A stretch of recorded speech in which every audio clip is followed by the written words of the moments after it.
Good evening to you all, and welcome to the August 17 regular Town Council meeting. Welcome. Thank you all for complying with our request that while you're in the building that you wear a mask and also social distance as much as you possibly can.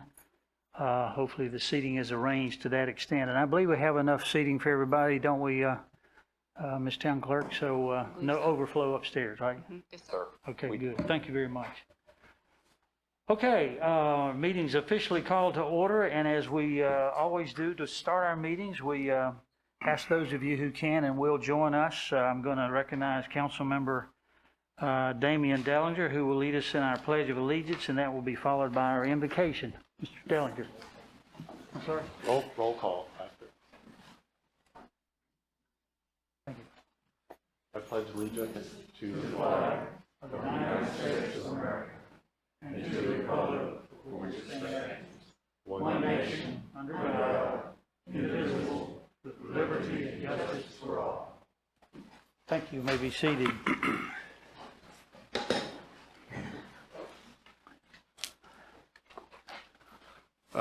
Please participate as you feel appropriate. Thank you, Lord, for this day and for this country and community we love and are privileged to have the freedoms and rights to make better. Please be with those serving our nation at this very moment in harm's way, and be with those who have served and their families, that they know we appreciate their many sacrifices and losses over so many years, and that they will never be forgotten. Please be with those who will remain in harm's way, but especially the women and girls. Grant us all the wisdom to serve one another to the benefit and betterment of everyone in everything we do. Amen. Thank you, sir, very much. Okay, Madam Clerk, if you will, could you call the roll at this time? Yes, sir. Mayor Marshburn? I'm present. Mayor Pro Tem Behringer? Here. Councilmember Dellinger? Here. Councilmember Matthews? Here. Councilmember Singleton? Here. And Councilmember Vance? Here. Okay, thank you very much. And council, thank all of you for being present this evening. We have a full agenda, as you well know. The first item that we always deal with on our agenda is what we call petitions and comments. So let me just read you what we do here. This portion of the meeting is to receive comments from the public on items not included on this agenda. Interested parties can choose to appear live on a virtual meeting platform or provide written comments that will be shared with council. The council is interested in hearing your concerns, but may not take action or deliberate on subject matter brought up during the petitions and comments segment. Topics requiring further investigation will be referred to the appropriate town officials or staff and may be scheduled for a future agenda. And Ms. Clerk, did we have persons to sign up with you in advance? No, sir. No petitions and comments. Okay. All right. So if you're here this evening and even if you didn't sign up and you came because you wanted to make a petition or comment to the council, now would be the time to let me know so I can recognize you. Are there persons here for that purpose? Okay. Seeing and hearing none, we will move along. So, council, our next item is the adoption of the agenda. You have that before you, and I would entertain a motion at this time for approval of the agenda. So moved. Second. Okay, properly motioned and seconded. All those in favor of approving and adopting the agenda, please say aye. Aye. And if there's any opposition, no, and there is none. So the agenda is fully adopted. Thank you very much. Okay, one of my favorite parts of our agenda is under the heading of presentations. And this evening we do have a presentation that will involve some other folks. And so by way of introduction, let me just say that the Service to Garner Award is named in honor of James R. Stevens, who was a lifelong resident of Garner, who served his hometown in innumerable ways during a lifetime of service in the community. And this award over time has become probably the most prestigious service award that is granted by the town of Garner. And so this evening we have a special presentation to the recipient's family. And so before I introduce the committee member who I'm honored to call upon to make this presentation this evening, we have a video that I think many of you will relate to that we'd like to show you, and then I will recognize Mr. Tim Stevens. Thank you, Mr. Mercer, if you're ready. Sure.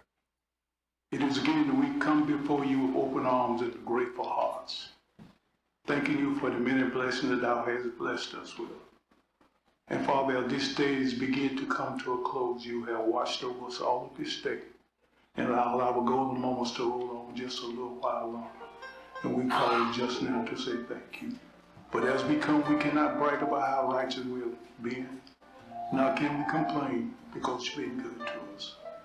And Father, as we come into this place to discuss, talk, suggest things for development and to continue to grow for the town of Garner, we pray, Father, what we would do will be pleasing first in your sight, and then we'll be pleased to help do those things that will be accepted to continue to grow.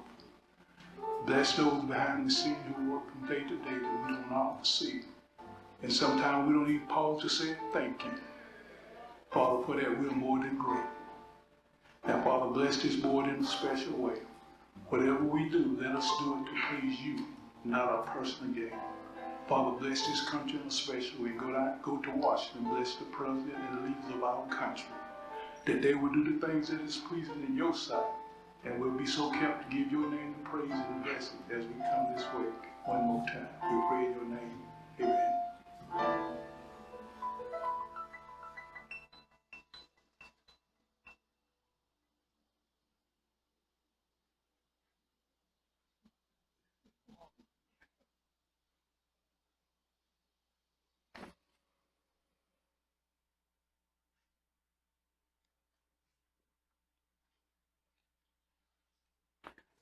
Thank you so much, Mr. Mercer, for showing that. And just before I bring Tim Stevens up, who is going to make the official presentation, if you were a member of the selection committee this year, would you stand at this time?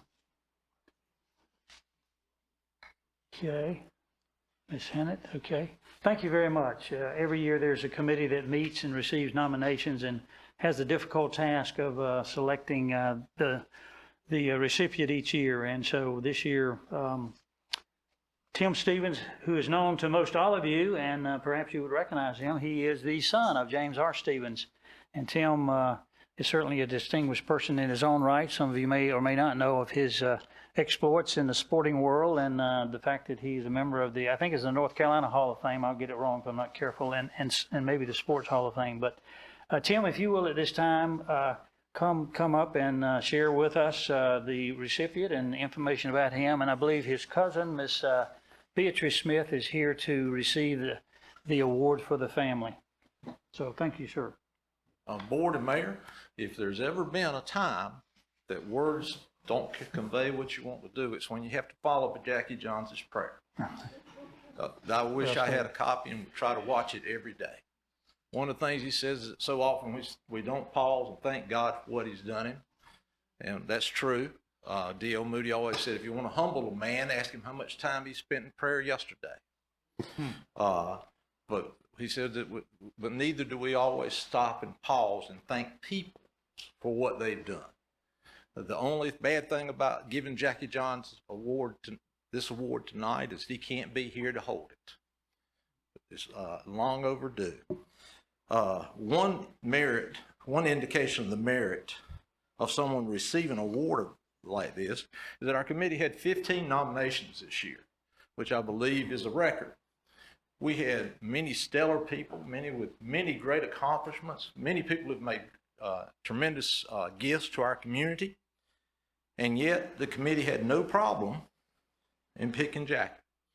It was unanimous. It was just overwhelming. In a field that was packed with outstanding candidates, it was just done. There was no discussion outside of he is the one that we wanted. Another illustration of the merit of his selection is that Councilman Johns served this community for 36 years during a 46-year span, period. I may be wrong, but I do not know of any other elected official in our community's history who has ever served 36 years. And one of the really remarkable things about it is that he had this consistency of service over such a long period of time. One of the things that illustrated to me just how outstanding Mr. Johns was is the debate my wife and I had today. How should you refer to him? Is he Mr. Johns? Is he Councilman Johns? Is he Alderman Johns? Is he Deacon Johns? Well, I went back to the default. My daddy served with Jackie Johns, and I always heard him refer to him as Jackie Johns. There's a little alliteration there. It kind of rolls off your tongue. And Jackie Johns sounds like he would be your friend. There's just something about the way that is. And he sounds like somebody that you could approach, someone that you could go and talk to, someone who's willing to listen to you, even if what you want to talk about doesn't directly affect him. He's willing to be there and be there for you. To me, Jackie Johns always will be Jackie Johns. Some people are known by their first name, some people are known by their last name, but he was known by both names. Mm-hmm. I rarely heard anybody just call him Jackie. I don't know if I ever heard anybody call him Mr. Johns, but he was your friend from the first time he met you. To me, Jackie just was so unpretentious and humble. I think you got a picture of that in his prayer. Sometimes I listen to prayers and I wonder if they're praying to God or if they're praying to themselves. But there was no question what Jackie was trying to do when he was doing that. One of the things that I think the recipients of this award should have and have had in the past is a concern for other people. I still remember when my mother died and Jackie Johns came and he slipped me a $20 bill. He called me to the side and said, "This is for the family."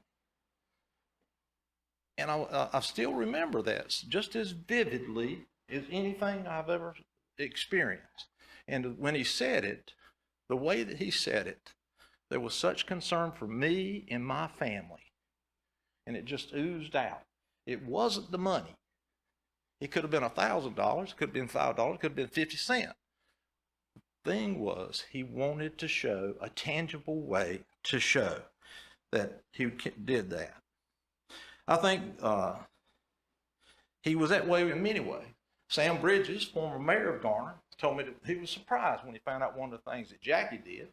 Jackie was very involved in his church at Springfield Baptist, but he also often went to visit other churches. And Sam would say, "Why?" He said, "It's a good way to show that I care, and it's a good way to leave an offering in the plate."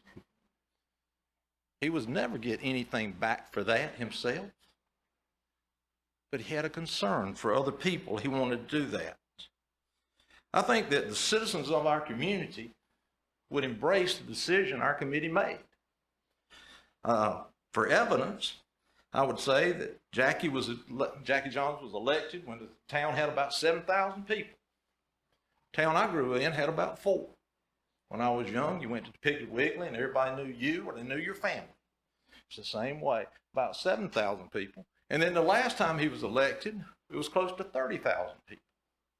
And I believe he led the ticket the last time he ran.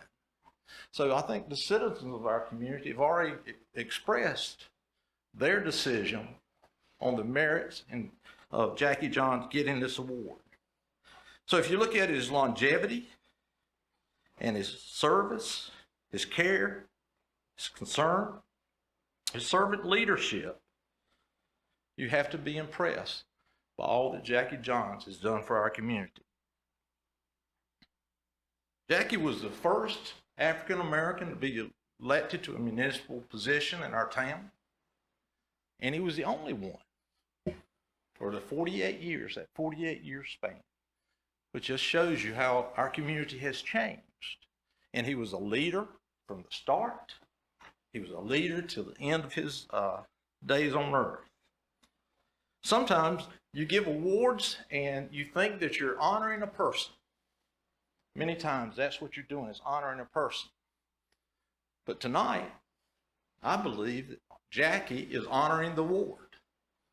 I can think of no one else this year or in many past years who honors this award as much as he does. And so with that, I would like to say that we would like to present this award to Mr. Jackie Johns. And I think Ms. Smith. Let me come down and bring Okay. the award. Y'all, that'd be I much failed to better. do that, yes. And I would observe, brothers of Jackie, if you'd like to come up at this time, there will probably be a picture made. If you want to join this lady here, feel free to do that.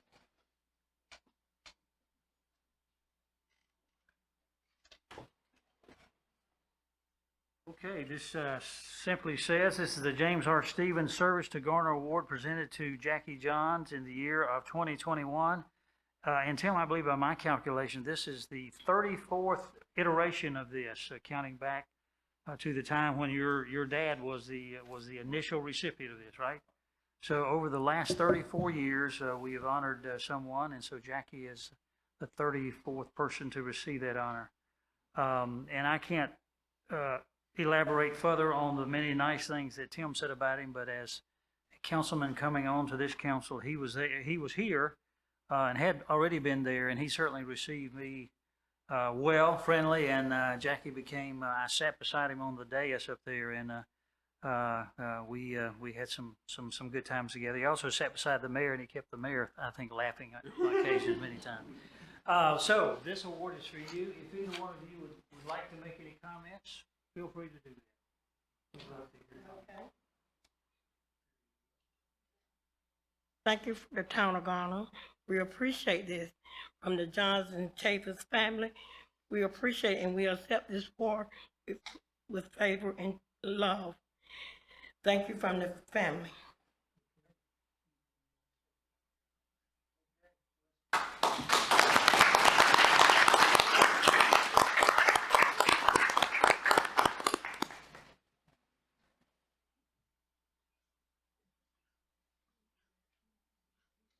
Oh, excuse me. Yeah, sorry. I think we need you to come back. Is that right? Like to join us for a photo? Up front? What you doing for what? Would you honor us with a photo? Oh, okay. Sir, and any other family members?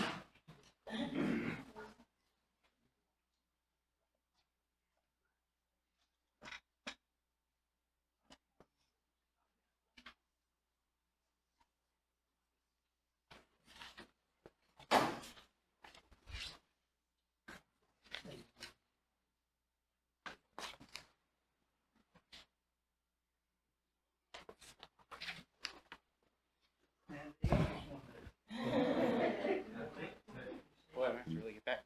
To balance it out, we might want someone on this side, if it's okay.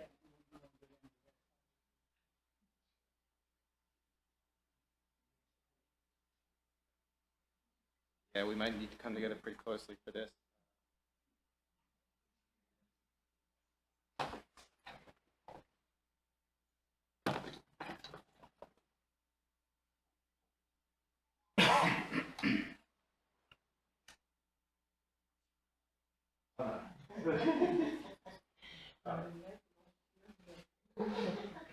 Everybody smile. We'll do a few.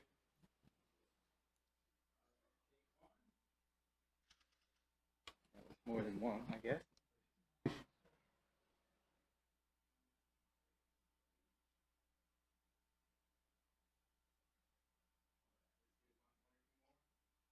Right. And one more. Thank you very much.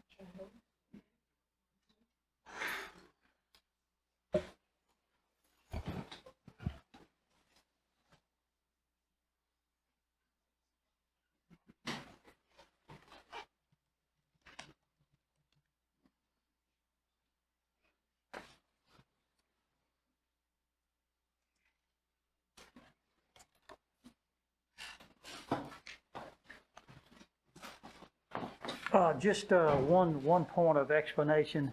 Those of you who have attended these ceremonies before recognize that we did not have a reception this year, and that was because of the circumstance we find ourselves in with the COVID problem, and at the request of the family. So we didn't do that. But I also want to give any of our council members an opportunity to say a few words, and I'll start with Mr. Singleton, who served with Mr. Johns probably as long or maybe longer than anybody else on the dais up here. So, Mr. Singleton. Yes, thank you, Mr. Mayor. I thank the Stevens family for doing this again these 34 plus years. You read the back of these, the list of recipients, and some well-deserved. And I appreciate Tim's kind words. He summed it up very well. Watching the video, it makes me think of Mr. Johns. Well, number one, he was a man of strong faith. He told us more than once, it's in the hands of the master. And a lot of people don't remember when Mr. Johns lost his wife and his youngest son, Danny, in a short period of time. And that was hard on him. But he had the faith. He said the master has the plan, and that's you have to believe in. He's in control. And that faith carried him through those tough times and through his whole life. Also, watching the video, you saw the parade. And those who sat on the float with Mr. Johns, you know, he worked on dental equipment. He would throw out candy and say, eat more candy and visit your dentist. I can't tell you how many times I heard that. Isn't that right? Those who serve, remember? Absolutely. Eat more candy and visit your dentist. That's right. But Mr. Johns, as Tim pointed out, the 48 years, he's the only person that served in Garner in 5 decades, 70s, 80s, 90s, 2000s, and the 10s. Mayor Williams did 4 decades, but, you know, that's a long time. And I remember being young and seeing the campaign signs. They weren't the things they have now. They were campaign signs that you put on telephone poles and had the picture and had vote with James Stevens, vote with Jackie Johns, vote with Nathan Yelton, Artie Barefoot, different people who served back then. And I can remember all those on outside the street pole in our yard many times. But anyway, thank the Stevens family again for the award and honor Mr. Johns.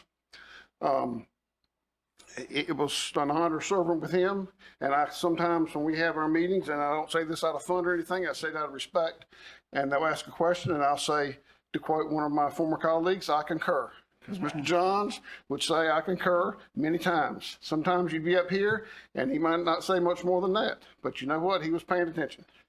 And he concurred, and he said that was short, brief, and to the point. And he also said this, I'm sorry, I'll be quiet for this. He said, we may disagree and we may have words about a topic, but when we leave here, we'll leave here as friends. Yep. And he carried that on because we could have a discussion that'd be kind of heated. And we walked out the door, didn't bother him a bit in the world. You worked as friends and you worked for the town. Thank you, Mayor. Thank you. Sure enough. I'll recognize Ms. Behringer for any comments. Mr. Johns was a big man with a gentle spirit, and he was a respectful man. No matter who you were, no matter what, he was always respectful. He never, ever took advantage of an opportunity to be sarcastic or in any way, anything other than respectful. And so many times there would be a discussion going on, sometimes heated, sometimes not. And he would very quietly just lean back in his chair and lean over my way and say, what do you think about that? And I would tell him, and then when the discussion was all through, he would make his statement, whatever it was. But he always asked, what do you think about that? And so I think probably all of us would benefit from learning from that and learning what other people think as we discuss and make our decisions regarding everybody. So he is sorely missed. Okay, thank you very much. And Mr. Matthews served with him for a segment of time also, didn't you, sir? Yes, sir, Mr. Mayor, I did. And back in those days, we were aldermen, and I was down on the end down there and sat side of him. And at that time, I came on board. Janet Stevenson got elected along with me, and so I guess I was the freshman of the group back then. And Jackie, I really liked him. I kind of called him a gentle giant because he had his gentle ways, and he was a big man, and people would listen to him when he talked. But you couldn't have done that video better than when you had him walking down the street, because he'd walk that street by the fire station every day, I think Monday through Saturday. You knew where he was at on Sunday, but on Monday through Saturday. But I said, you do a lot of walking? He says, I find out a whole lot when I'm walking around town like that. So he most certainly was missed, and he was quite a man, and I learned a lot from him. And it was my pleasure and my honor to know him. So I'm glad the Stevens Award went to him tonight. That means a whole lot. So, thank you, Mr. for Mayor. your comments, and can I refer to them as our two newer council members? I don't think either one of them had the privilege of serving with him, and, but I recognize Mr. Vance and then Mr. Dellinger. I may not have served with Councilman Johns on the council. However, I did serve with him at Springfield Baptist Church. And we became really close with the passing of his wife, because when his wife passed, I was coming in from the passing of my mother. And I immediately went over to see how he was doing, and we became friends then. And then really he adopted me into his family. There was not a family event that he had where I was not invited to, and I got to know him and his love for the town of Garner and his love for people. It was definitely a pleasure to know him and to know that his spirit continues to move forward within the community when it comes to the love and unity that was shown. The things that are taking place now just didn't start happening, but they had to start someplace and being planned, discussed, and laid out. So there's no doubt that what we are seeing with the fruition and the growth is a part of the legacy of Councilman Jackie Johns. All I can say is that I truly love the brother. I miss him. And I just thank the family for allowing me to be a part of their family. And yeah, it's a tough moment for me. It really is, but it's all good. And thank you for choosing Councilman Johns to be to receive the James R. Stevens Service Award. Thank you very much. Okay, thank you, Mr. Vance, and I recognize Mr. Dellinger for any comments. I did not know Mr. Johns as well as anyone up here by a long shot. But when I started paying attention to coming to council meetings and watching and seeing the sort of the temperament of this council and the camaraderie, even in the heatedness of it at times, there was a respectfulness always and amongst everyone, and it drew me to this. And when he passed, it made me think there's a hole, and I wanted to find a way to serve, and so ultimately I did. But it's a strong legacy of service that we just follow in the footsteps of. So he's well deserving of the award. Okay, thank you, Council, for your comments. And I would just finally observe that it's a good thing to have an occasion like this where we can stop and reflect not only the service of a person, but to remember so much of what he stood for. And I think it's encouragement to each of us who are here to be reminded of the sort of the gentle spirit that he had and the way he conducted himself, something certainly this mayor can learn from, and all of us can, I believe. Okay, so with that, those of you who came for this, if you want to stick around for the rest of the agenda, we may be here for a while, but if you need to be excused at this time, we'll understand.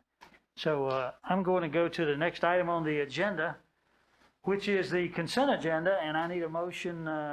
We have 10 items on there. I'm sure council's familiar with that, but I would entertain a motion to approve the consent agenda. So moved. Second. Okay, moved and properly seconded, and unless there's any question, I'll ask you to vote. All in favor of approving the consent agenda, please say aye. Aye. Okay, and there is no opposition, so thank you very much. Okay, we now move to the item of public hearings, and there are at least 2 of those, I believe, on our agenda this evening. And so let me just give a little prefacing explanation. Interested parties can participate in public hearings by either appearing in person or through the virtual meeting platform. And I believe if that's done, usually we ask you to contact the town clerk in advance and let that be known. Mr. Mayor, if I may just stop you for a minute. I think everyone's not down here. We did have folks in overflow. Okay. For the first case, yes. So we can either pause now and bring folks down for both cases, or we can, between the 2 cases, we can pause and make sure everyone for the second case is down, whichever you prefer. Yeah, you may have to repeat that. Well, why don't we bring everybody down at this time? Is there enough room?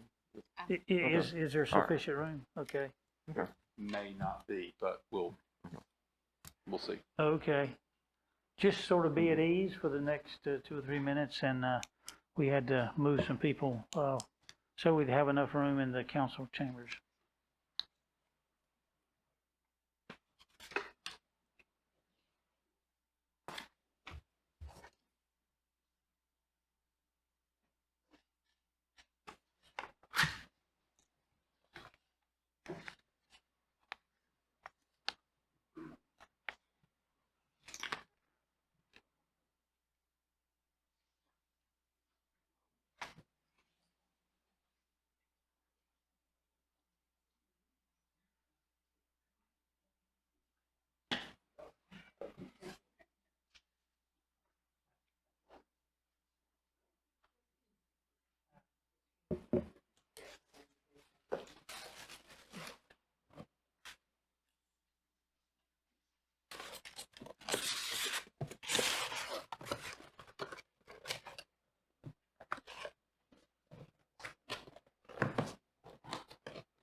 Okay, thank you very much. I'm going to call us back to order at this time, and we will resume with the introduction of our public hearings.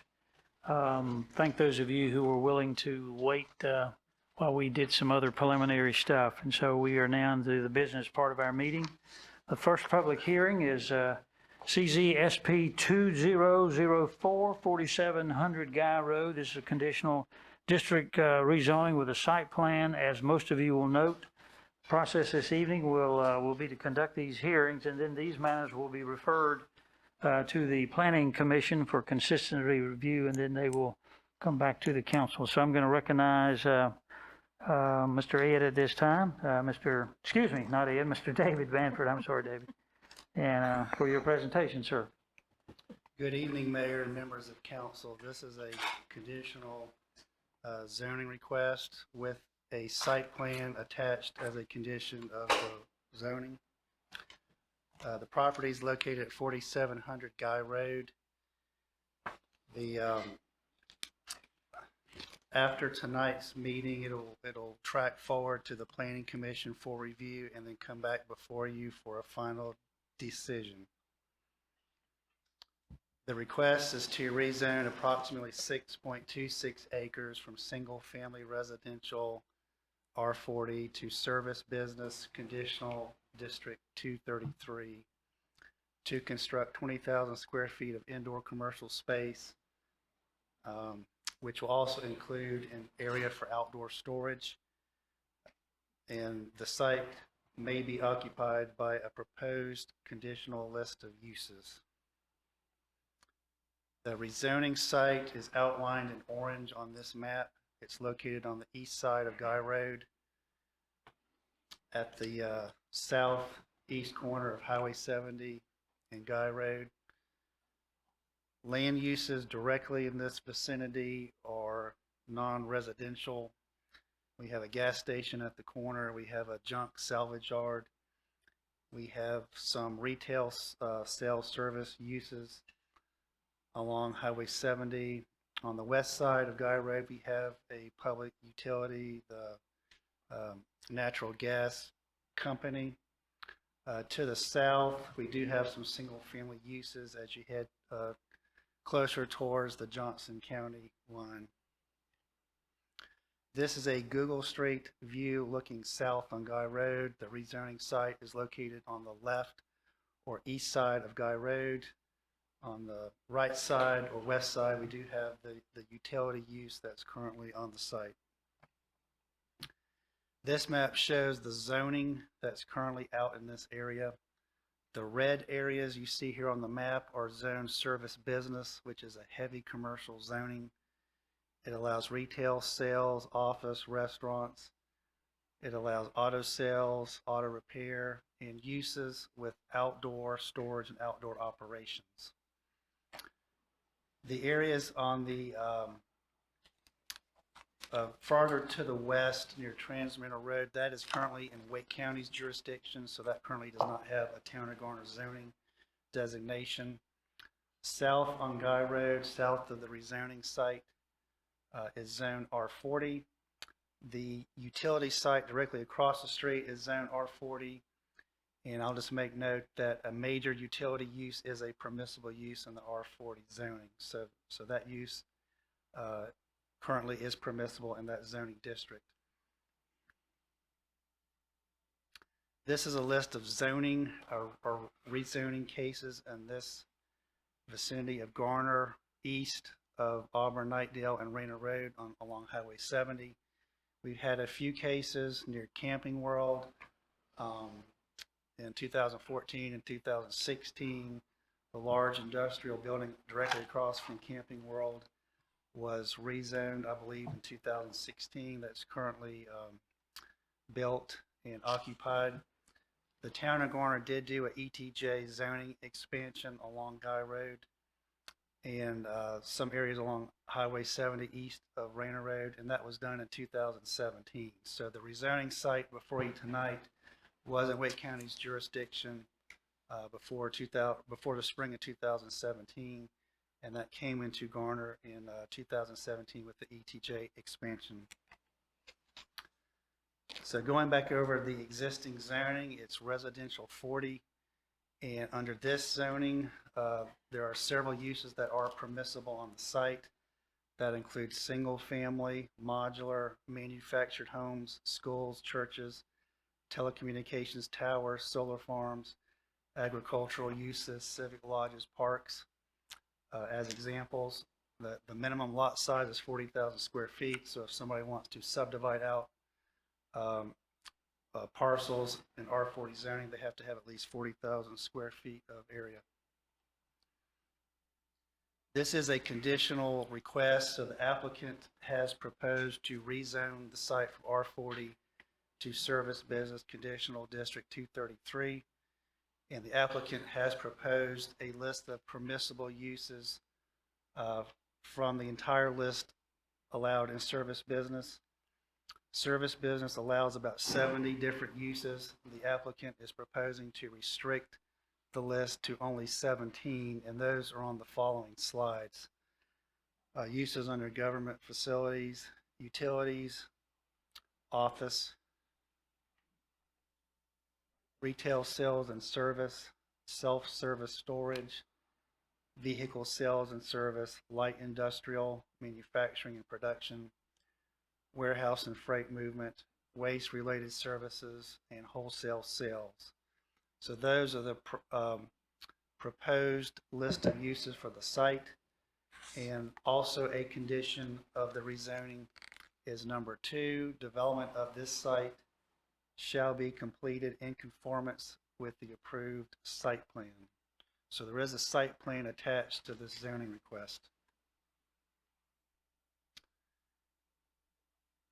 Neighborhood character, we talked a little bit about this. Highway 70 is a major thoroughfare. There's moderate commercial intensity along Highway 70, and this area was mainly developed under Wake County's jurisdiction. So the uses that are out there currently were approved and developed under Wake County.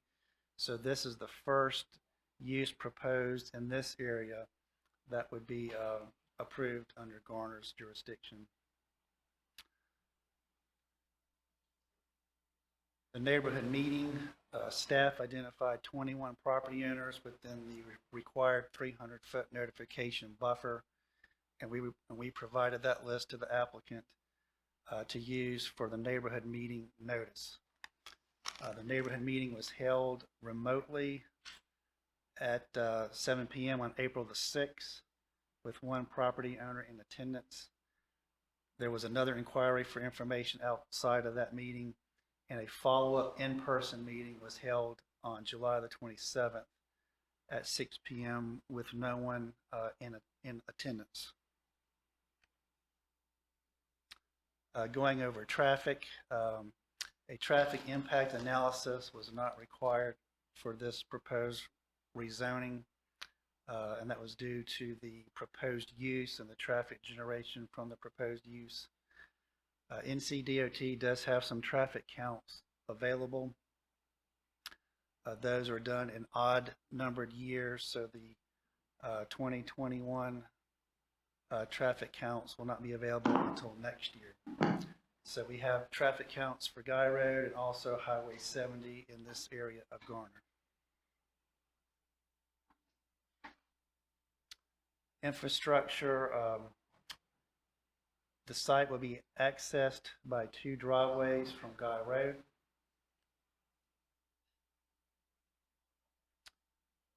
The project is located on the east side of Guy Road, just south of Highway 70 East. Guy Road will be improved to half of a Town of Garner major collector, which is a 49-foot back-to-back section within a 74-foot right-of-way. Curb gutter and sidewalks will be installed. So I will stop there, and Allison Jones will pick up and go over the details of the proposed site plan. Thank you, and welcome, Ms. Jones. Good evening, everyone. I'll be presenting the site plan portion as David just said. The proposed use is a flex warehouse. The acreage of the site is 6.26 acres, and the minimum lot size for the proposed rezoning of service business is 6,000 square feet. Landscape and buffer requirements. The site plan is proposing to provide 11.5% of tree coverage that is with existing replacement plantings, and they're required to have 11.5%. Based buffers, the permanent buffers are based on the likely use. The most intense use in the condition list of uses for the rezoning district is a Class 6. Therefore, there's a 45-foot permanent buffer along the south side of the project that borders a vacant tract zone single family, R40. A 35-foot perimeter buffer on the north side of the project bordering a minor utility, and a 15-foot buffer perimeter along the rear of the property bordering a salvage yard. The buffers will be reviewed again when the zoning compliance is submitted for this project. Street buffers, presumed to be 15 feet along Guy Road. The street trees are being provided along Guy Road. However, the overhead power lines are present. Therefore, the normal requirement of street trees being a minimum of 35 feet tall at maturity cannot be met. Instead, ornamental or understory trees are being substituted at 20 feet intervals rather than 40-foot interval. On Guy Road, the 25 trees provided and 25 trees are being required. Parks and open space. This project is not located within a property acquisition area, and there's no open space required for this project because it's a commercial development. The inspection department, together with the fire department, reviewed and approved the plan as proposed. Environment and floodplain. This site does not contain any environmentally sensitive areas.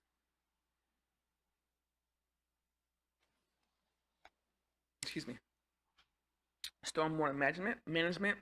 4700 Guy Road is a commercial development that is not located within the watershed protection area. This site is subject to water quality requirements for nitrogen and water quantity requirements for the 1, 10, and 25-year storm events. The plan does propose a dry detention pond with a level spreader, vegetated filter strip to satisfy all water quality and water quantity requirements for stormwater. A nitrogen offset buy-down payment is required for this project. Excuse me. The site will be served by the City of Raleigh Public Water and Sewer for the phase 2 of this project, and phase 1 will be served by septic at this time. And here is an overall picture of the site.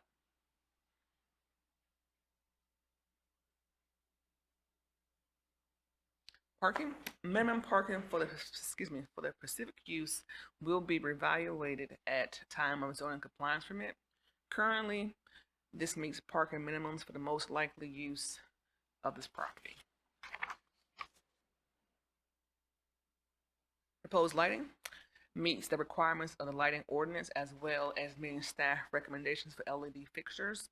All fixtures have zero uplight, low glare, and warm white light exhibiting a color temperature no more than 4000 K.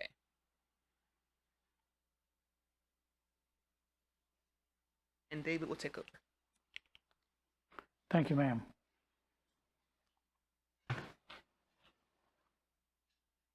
When considering a rezoning request, the Planning Commission is required by state statute to make a written recommendation regarding the consistency with the town's plans and policies. This would include the 2018 Garner Forward Future Land Use Plan, also the Garner Forward Transportation Plan, and the Parks, Recreation, Greenways, and Cultural Resources Master Plan. And this comes back to council. In addition to approving a statement regarding plan consistency upon the advice of the Planning Commission, the Town Council must also approve a statement of reasonableness when making their decision. Sources of reasonableness may include other sections of the 2018 Garner Forward Comprehensive Plan, providing guidance on keeping the town's character, living spaces, working places, recreational opportunities, and transportation. Other adopted town plans and policies providing guidance on parks, greenways, cultural resources, and more may serve as a source as well. Staff recommendations. Staff recommends that once the Town Council has heard comments, concerns, and questions from the public, that the request be referred to the Planning Commission for their review and recommendation regarding plan consistency. So that concludes our presentation. We'll be happy to answer any questions, and the applicant is here as well. Okay, thank you. Yes, before we finish with you, I'd like to see if council has questions for you, or also Ms. Jones. Mr. Matthews, anything? Nothing this time, Mr. Mayor. Okay. Mr. Vance, anything? Nothing at this time. Ms. Singleton? No, sir. Nothing. Okay. Mr. Dellinger? Yes, sir. And Ms. Behringer? Okay, thank you very much. I believe, does the applicant wish to speak to this matter as well? If you would just identify yourself and your address, that would be helpful. Good evening, Mr. Mayor, members of the council. Pam Porter with TMTLA Associates, 5011 South Park Drive in Durham. We're the applicant on this project, and I'm here to answer any questions. I think that staff did a really good presentation of giving you an overview of the rezoning and the site plan, but I'm happy to answer any questions you may have. Okay, and I'll just inquire generally of council if you want to ask Ms. Porter any questions. Are there any? Anybody at this point? All right, thanks so much. I guess not. Thank you very much. Okay. Were you the only person for the applicant, I guess? Yes. Okay, thank you. All right. Okay, so this is a public hearing, so this is a time if there are members of the public who came to share any thoughts or comments, this would be a time for you to let it be known, and we will recognize you. Are there any? Okay, seeing and hearing none. See, Town, you finished all of your presentation, so there's nothing further there. Is that right? Okay. I believe the proper course of action is for me to close the public hearing.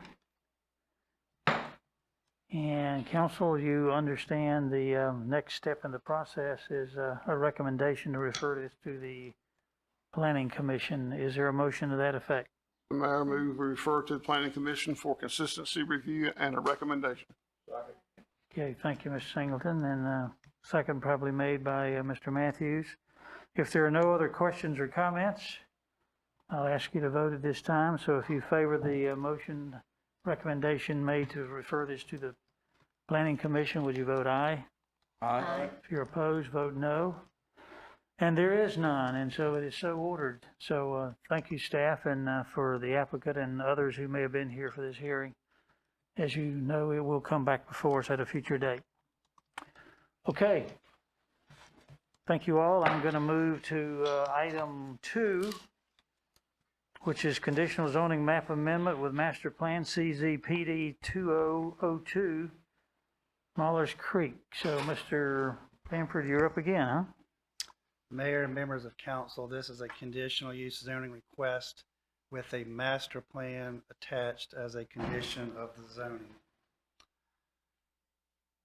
The zoning case is CZPD 20-02. The property is located on the west side of Bryan Road, north of Everwood subdivision.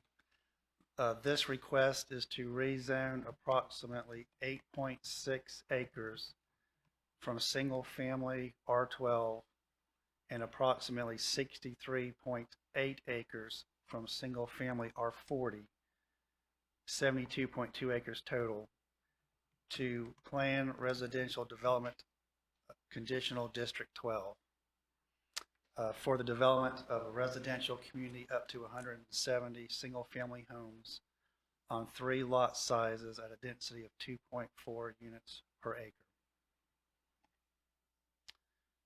This map shows the rezoning and project boundary outlined in yellow, or I'm sorry, orange or brown. South of the project site is Everwood subdivision. We have Bryan Road running along the eastern boundary of the site, so it has frontage. Hillendale subdivision is located to the north. The subdivisions north of the site were approved and developed under Wake County. So they are currently outside the town limits, served with private well and septic. The neighborhoods to the south, to the southeast, and also to the west are developed and annexed into the town, and they currently are served by public water and sewer. Ackerman Road is located to the south east of the project site, and White Oak Road is located northeast at the end of Bryan Road. This is a Google Street View looking south on Bryan Road with the project site located here. And I believe this might be Fox Walk path that's located here to the right. This map shows the current existing zoning that's out there now. So the property has split zoning. A portion is zoned residential 40 and a portion is zoned R12 here. To the north, along Fox Walk Path, we have some R15, R20, and R12 zoning. To the south, Everwood, and also I believe this may be South Creek over here near Foxbury. These neighborhoods are zoned R12. To the southeast, we have Bingham Station. That is zoned Planned Residential Development Conditional District. So that is a PRD project. Directly to the east, we have some agricultural lands, undeveloped. Those are zoned R40 as well. This list shows all the rezoning cases around this area of Garner. We have cases from 2004, and some of these projects are down off of Clifford Road, Ackerman, Bryan Road, with the most recent case was in 2018 which was Grove at White Oak, which was previously named Aurora subdivision. This is directly at the end of Ackerman Road on the west side of Ackerman. We will talk about the different zoning districts. The R40 zoning, which is 63.87 acres currently, that allows single-family homes, modular manufactured homes, schools, churches, telecommunications towers, solar farms, agricultural uses, civic lodges, and parks. Minimum lot size is 40,000 square feet. There is a smaller portion of the rezoning site, zone R12, 8.68 acres. And under that zoning district, all R12 uses are permissible, and those would include single-family, modular, cluster developments, churches, community centers. Minimum lot size is 12,000 square feet. The requested zoning for the entire 72 acres is Planned Residential Development Conditional District 12.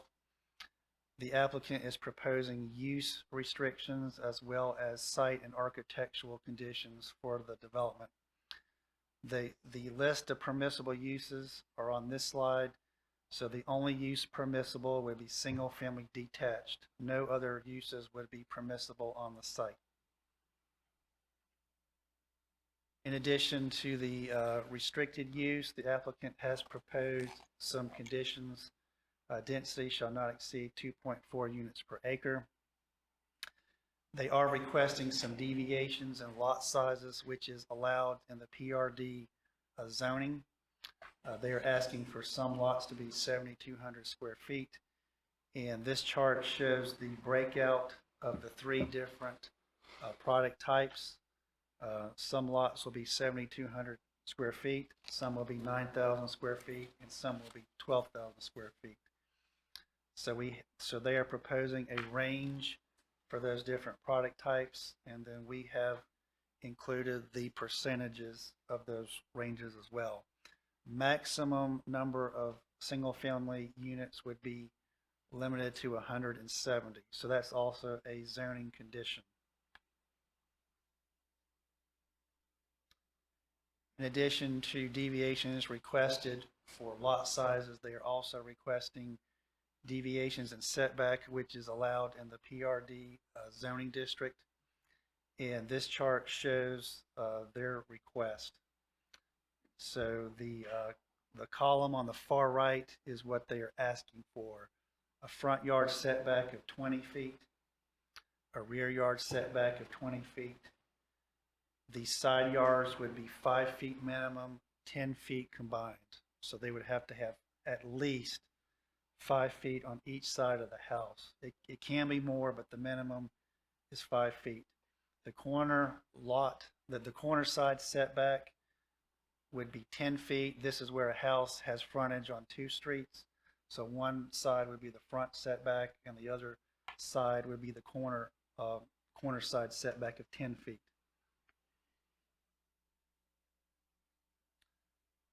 The entire list of conditions are in your staff report. Here are the highlights. No vinyl siding will be allowed. These homes will be on crawl spaces, so no slab construction. There will be some extra landscaping adjacent to the existing homes. A 10-inch overhang. The minimum heated square footage, not including the garage, would be 2,400 square feet. They are proposing extra trim on the front facing windows. Each home will have a minimum of a 2-car garage with decorative doors. They are planning to do some greenway construction, which would include both public and private trails. The homes will have sunroom, deck, patio, or a screen porch, and there will be a pool and a clubhouse. Community information.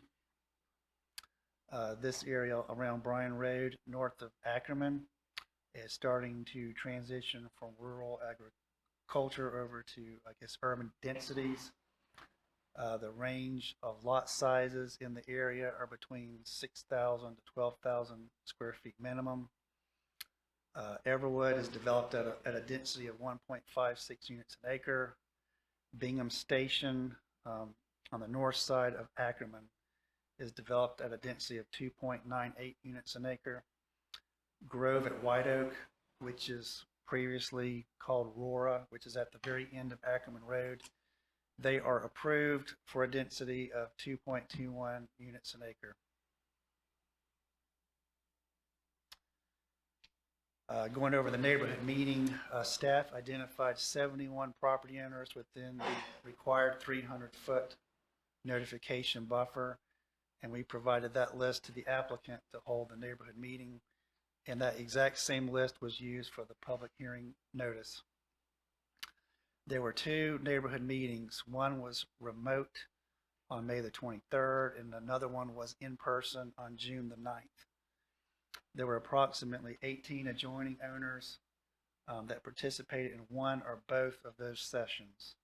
And there were also some participants that were outside of the notification area.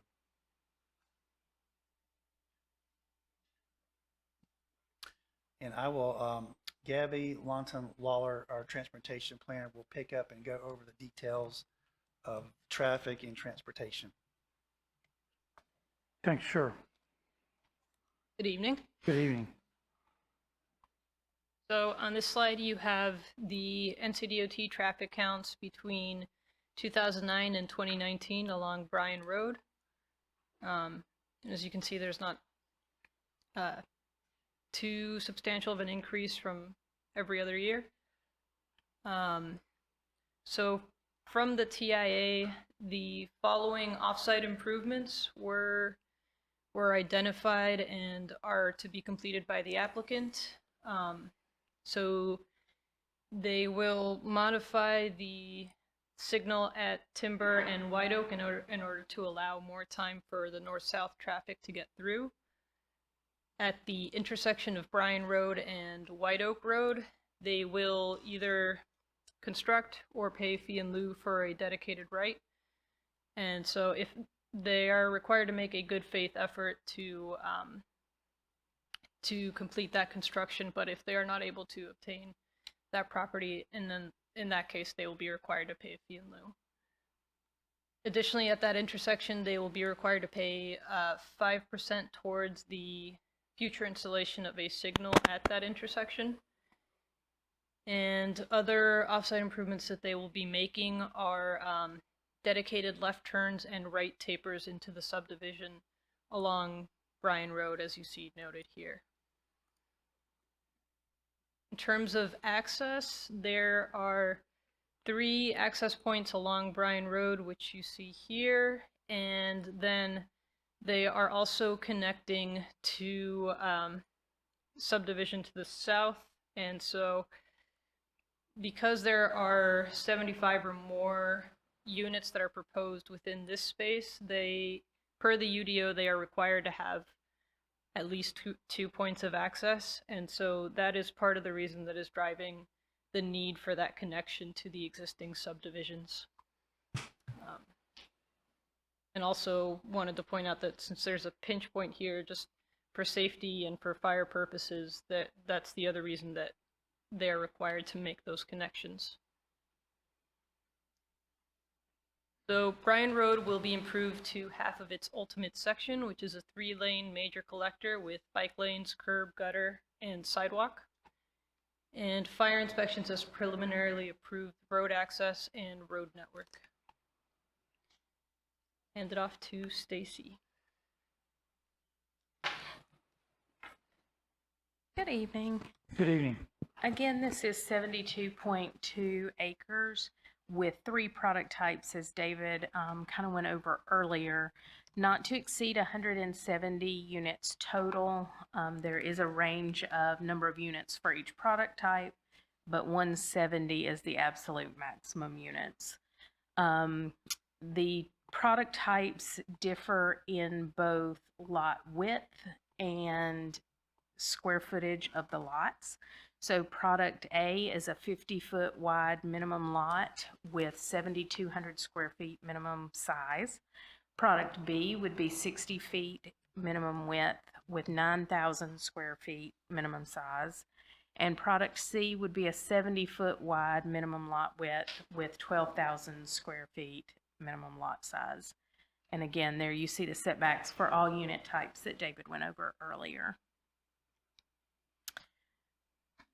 There you have before you the master plan with the different lot types kind of color coded, and the general road layout and the access points that Gabby just went over with you as well. The amenities are starred with various color asterisks that you see as well. There is a minimum of 12% tree canopy required per the PRD, and that's 8.66 acres. They have committed to 14% preservation and other canopy, which is a little over 10 acres. No perimeter buffers were required, but again, as the different stages of review come in, the preliminary subdivision and construction drawings and the plat, we will review those again. They are committed to retaining the vegetation to the maximum extent possible within the 20-foot perimeter development setback that is required for a PRD. Street trees are required on average every 40 feet along all roadways within the development. PRDs require a minimum of 25% open space. In this case, that's just over 18 acres. They have committed to a minimum of 27.6%, right at 20 acres. The open space will be made up of environmentally sensitive areas, active recreation areas, and passive recreation areas. Amenities will include a pool, clubhouse, dog parks, tot lot, picnic area, and mini parks. And as required, as part of the PRD, a pedestrian circulation system does connect the open spaces in a network with emphasis on trails and sidewalks. There's no FEMA designated floodplain on the site, and the site is impacted by riparian buffers along streams. Those are shown on the master plan. The site will be served by City of Raleigh Public Utilities. Details of how the lines will be extended will be worked out with Raleigh during the preliminary subdivision plan as well as construction drawing submittals. The things that will be looked at during the preliminary plat review for the subdivision would be lighting for streets and common areas, stormwater management devices, the regulations of the Swift Creek Conservation Overlay District, which does restrict to a maximum impervious of 30% for single-family developments, and water lines and hydrant spacing to meet Garner Fire and Raleigh water rules and regulations. And again, for the Planning Commission meeting, when considering a rezoning request, the Planning Commission is required by state statute to make a written recommendation regarding the consistency of the proposal with the town's adopted plans. For reasonableness, with the action meeting, the third step in the process, in addition to approving a statement regarding plan consistency upon the advice of the Planning Commission, the Town Council must also approve a statement of reasonableness when making your decision. Staff recommends that once the Town Council has heard comments, concerns, and questions from the general public, that conditional zoning request CZ-PD 2002 be referred to the Planning Commission for their review and recommendation regarding plan consistency. Staff is happy to answer any questions that we might, and the applicant is here as well. Okay, thank you very much, Stacy. So yeah, we'll start council with any questions for staff. You've heard the presentation, very good presentation in general. Any inquiries down this way? Mr. Dellinger, recognize you, sir. There's one quick question on the setbacks. There seems to be a little bit of ambiguity in the packet in a couple of different places on whether it would be maintained consistently around the entire perimeter. In one place it says it's not required but we'll do it, in the other place it says it's required and we will do it. So the perimeter setback is required.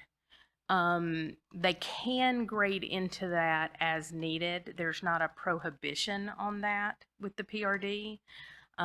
So they have said that they will keep as many trees as possible and not grade where they don't need to and that kind of thing, which is pretty standard with the PRDs that we see coming through as well. It's a perimeter setback, not a perimeter buffer.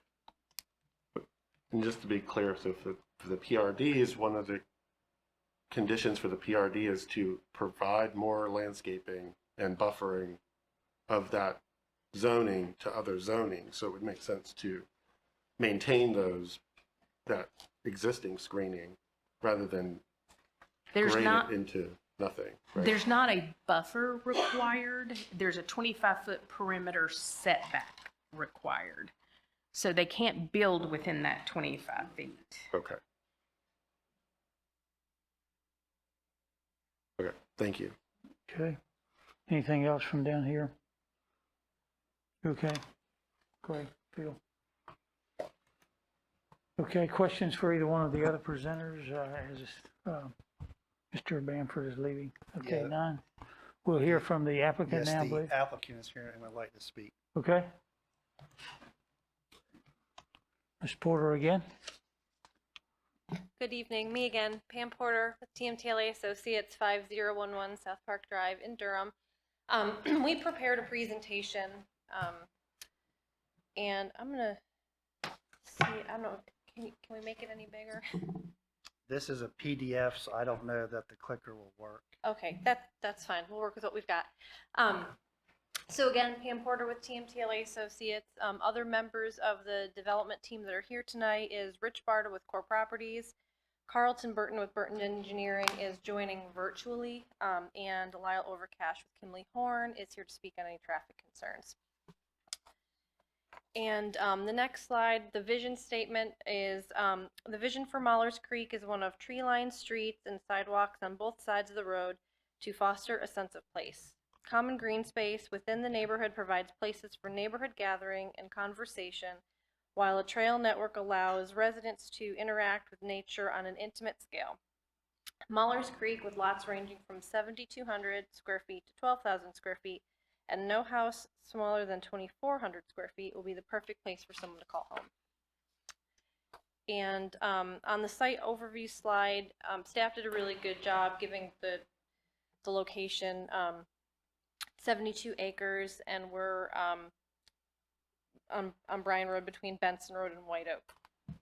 And as it was mentioned, the density will not exceed 2.4 dwelling units per acre, which is consistent with other developments in the area. And on the project history slide, staff didn't really get into this, but I thought this was worth mentioning. So when the project was originally designed, it included 270 lots, and the lots were obviously a lot smaller and the density was higher, and to mimic the development patterns of what's happening today kind of all around. But we got some feedback from staff, we got some feedback from the adjacent neighborhoods, and decided to take a step back and really figure out how we could still make it work, but also not have quite so much density. So we revised the layout to include the 170 lot maximum. Right now, the current layout has 1 or 2 lots less. If we can add those back, we will, but we're not going to exceed 170 lots. And it's 100 lots less than the original. So we took a really significant reduction in the number of lots from the original plan for this neighborhood. And the larger lots are concentrated towards the back. As you saw, we've got the 3 different lot sizes. The higher density is closer to Bryan Road. Higher density is more appropriate towards a busy road, and as you go through the back to the west, it gets they get bigger. And the lots that are adjacent to Foxhaven, which is the neighborhood to the north, and the lots that are adjacent to Everwood to the south are the larger 12,000 square foot lots. And we decided to do that to have like development adjacent to like development. And Mahler's Creek will meet or exceed the Everwood HOA CCR, which is the restrictive covenants that they have in their neighborhood. Next slide. So you've seen this before, the detailed master plan. It was in the book we submitted. One thing I would like to mention that we discussed with one of the neighbors in Foxhaven that is not reflected on this plan is the cul-de-sac that points to the northeast, with there's blue lots around it now. We're going to extend the red lots, which are the largest size, partially around the cul-de-sac. So the home that backs up to those lots, it will be 12,000 square feet. So we're just going to extend that red on top to the east slightly. Yes, thank you. I don't have a pointer. And we're going to make that correction when we submit for Planning Commission. We didn't have a chance to do before then, but we are going to make that revision because we got some feedback from the neighbors that live in the house in Fox Haven right there. Next slide. Some architectural elements that I just wanted to reiterate. So each house will be constructed with hardy plank, masonry, brick or stone, or shake. Slab foundations are prohibited. We're also prohibiting vinyl siding, which I know has come up in other projects that the town prefers not to use vinyl. We heard that. We're not going to use vinyl siding. The homes are going to be very similar in style and materials to Everwood. If you're familiar with the neighborhood, they're going to look very similar to that. We're going to vary the color palette throughout the neighborhood, so there's going to be a variety of colors to not make every house look exactly the same. Again, each house will have a minimum lot size of 2,400 square feet, and each house will have one of the following: deck, covered porch, sunroom, or a minimum of 100 square foot patio. Each home will have a minimum of 100 square feet brick or stone masonry on the front elevation. And we did this because we wanted to condition in the architectural items that we know matter to the neighborhood and matter to the town and matter to the adjacent neighborhoods. They were concerned that they weren't sure what they were going to get as their neighbor, and we wanted to make sure to condition in these things to show that we have to meet them and we're going to make a quality neighborhood. Next slide. And thank you for making it bigger. And these are, again, some pictures from the book that we submitted, just to give you kind of the flavor of what we're planning on doing. And the projected home price for the homes in this neighborhood will be $500,000 to $600,000. As we all know, it fluctuates with the way the market is and materials and all that, but that's right now the projected home price as of today. Next slide. This is the amenities plan. You've seen it before. Just to reiterate the items that we are providing, we're going to provide public greenway, private greenway, pool and clubhouse towards the front, little pocket parks throughout, and 2 dog parks. Next slide. And the next slide, this again is in your book. This just shows what we're actually committing to. So for the public greenway, we're committing to a minimum of 1/4 mile. For the private greenway trails and side path throughout the neighborhood, which the side path is just a wider sidewalk. It helps to create a loop for the residents that want to not stop and turn around. They can loop around. A minimum of 1.25 miles for that. Pool and clubhouse, it's a minimum of a 2,000 square foot pool, a minimum of a 500 square foot kids pool, and a minimum of a 2,000 square foot clubhouse. 2,000 square foot pool. If I said 200, I apologize. And again, dog park, tot lot, another dog park, gazebo, picnic area, and some mini parks. So we have amenities kind of sprinkled throughout the neighborhood.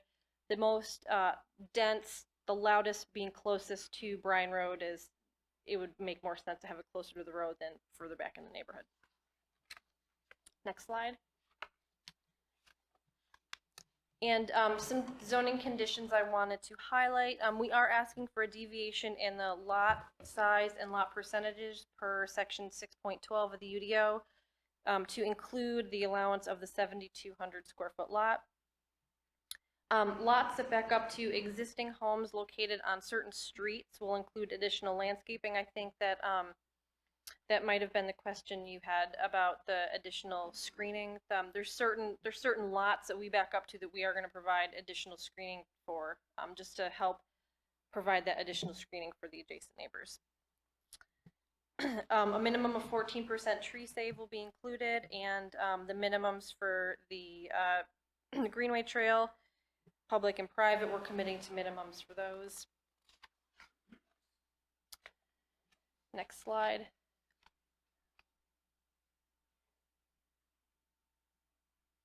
And that just gives you a brief overview of some of the items that staff didn't cover in their presentation. I know we're really excited to be here and tell you about our project. We think it's a really great project. We're committing to things to make it a great project. So we look forward to your support tonight, and I'm happy to answer any questions. And again, there's other folks from the development team that are available as well.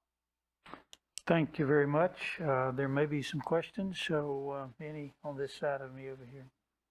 Yeah, Ms. Singleton.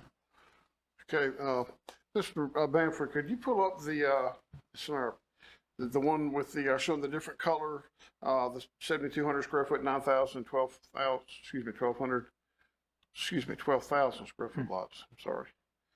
Okay, as you noted now, there was a question raised in one of the meetings about the, clarifying the cul-de-sac in the northeast corner.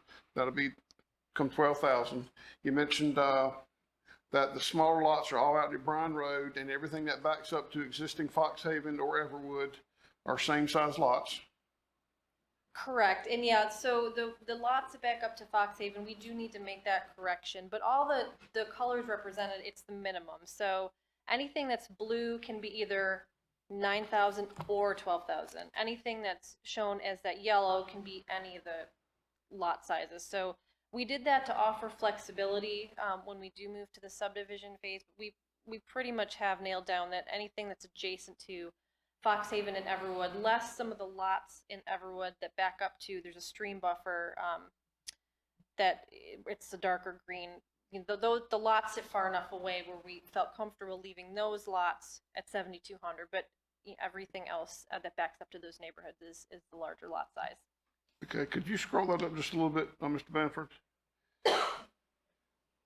I'm sorry. I don't see the, there you go. Keep going. Okay.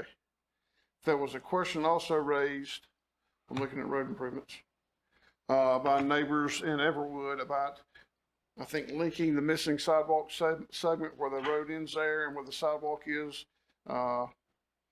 at Everwood, and that is, it says the developer is open to the possibility of adding a small section of sidewalk to complete this sidewalk connection and eliminate the sidewalk gap. We discussed that, and the developer is agreeable to adding that small section of sidewalk. And I believe it is at the end of where the project comes to a point at Bryan Road. There's a small section that needs to be constructed to connect to Everwood. We discussed that with the neighbors, and the developer was comfortable with adding that section of sidewalk. So as we can, if there's any, I don't think there's any right away we would need to acquire, but as long as it was an easy way to construct it and we didn't have to acquire any right away or anything like that, which I don't believe we do. Okay. Okay, that's all I have. I'll let someone else ask right now. Okay, thank you. Questions on this? Yeah. Mr. Dellinger? Yeah. So the red, if you'll scroll down just a little bit, the red are the 12,000 square foot Yes, sir. lots. Mm-hmm. So I raised the setback and buffering question because it explicitly says in our UDO that a 25-foot setback along the entire development perimeter is required, except where 12,000 square foot lots abut similar development. So that would provide an exception on everywhere you neighbor these other neighborhoods to not have a setback. So The what do you? 25-foot setback is around our entire perimeter, regardless of the lot size we're proposing. So where we have the larger lots adjacent to the larger lots, we're still showing that 25-foot setback. And that was as just a reassurance to those neighborhoods that we weren't going to build the homes right in their backyard. So those lots start 25 feet out off of the property line.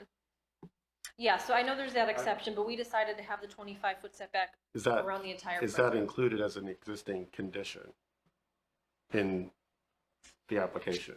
That We the don't 25-foot buffer have will a be- condition that says that we are having the 25-foot setback around the entire perimeter, even with the, it's just for the entire perimeter. And if we need to reword a condition to make that more clear, we're happy to do that. And I'm also a little concerned with the flexibility to grade all the way up into that setback. So up to the property line as well gives me concern, because I would think, like I did, you got a buffer or screening. Now you're saying, oh, we've got a 25-foot buffer here, and then they're grading all the way up to the property line.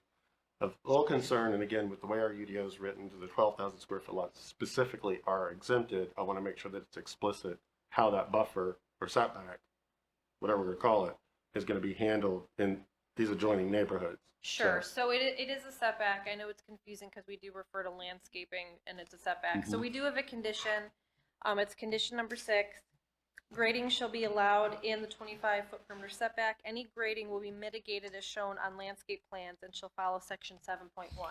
So we are making our greatest effort to not grade into that 25-foot setback. There are some instances where there might be some issues with the existing grades and we may have to grade into that 25 feet a little bit.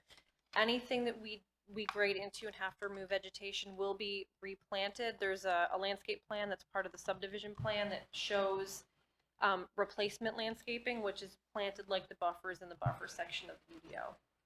And just, So it's not going to be cleared and left clear. I just They will wanted either to be clear, there existing have or been proposed. instances where there have been encroachment into, and there's been Correct. spindly, boundaries left where people expected there to be more. So I just want whatever goes forward for it to be very clear how those setbacks are going to be treated.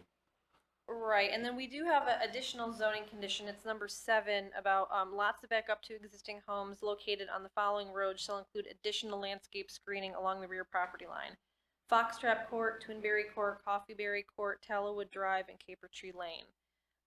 Additional landscaping shall be located in the 25-foot setback. So we're doing additional steps to ensure that there is something existing, proposed, additional in that 25 feet for screening from the adjacent neighborhoods. And then the condition lists some plants that it has to be one or more of the following. They're all evergreen trees that will be planted at a height that will allow them to provide some immediate screening.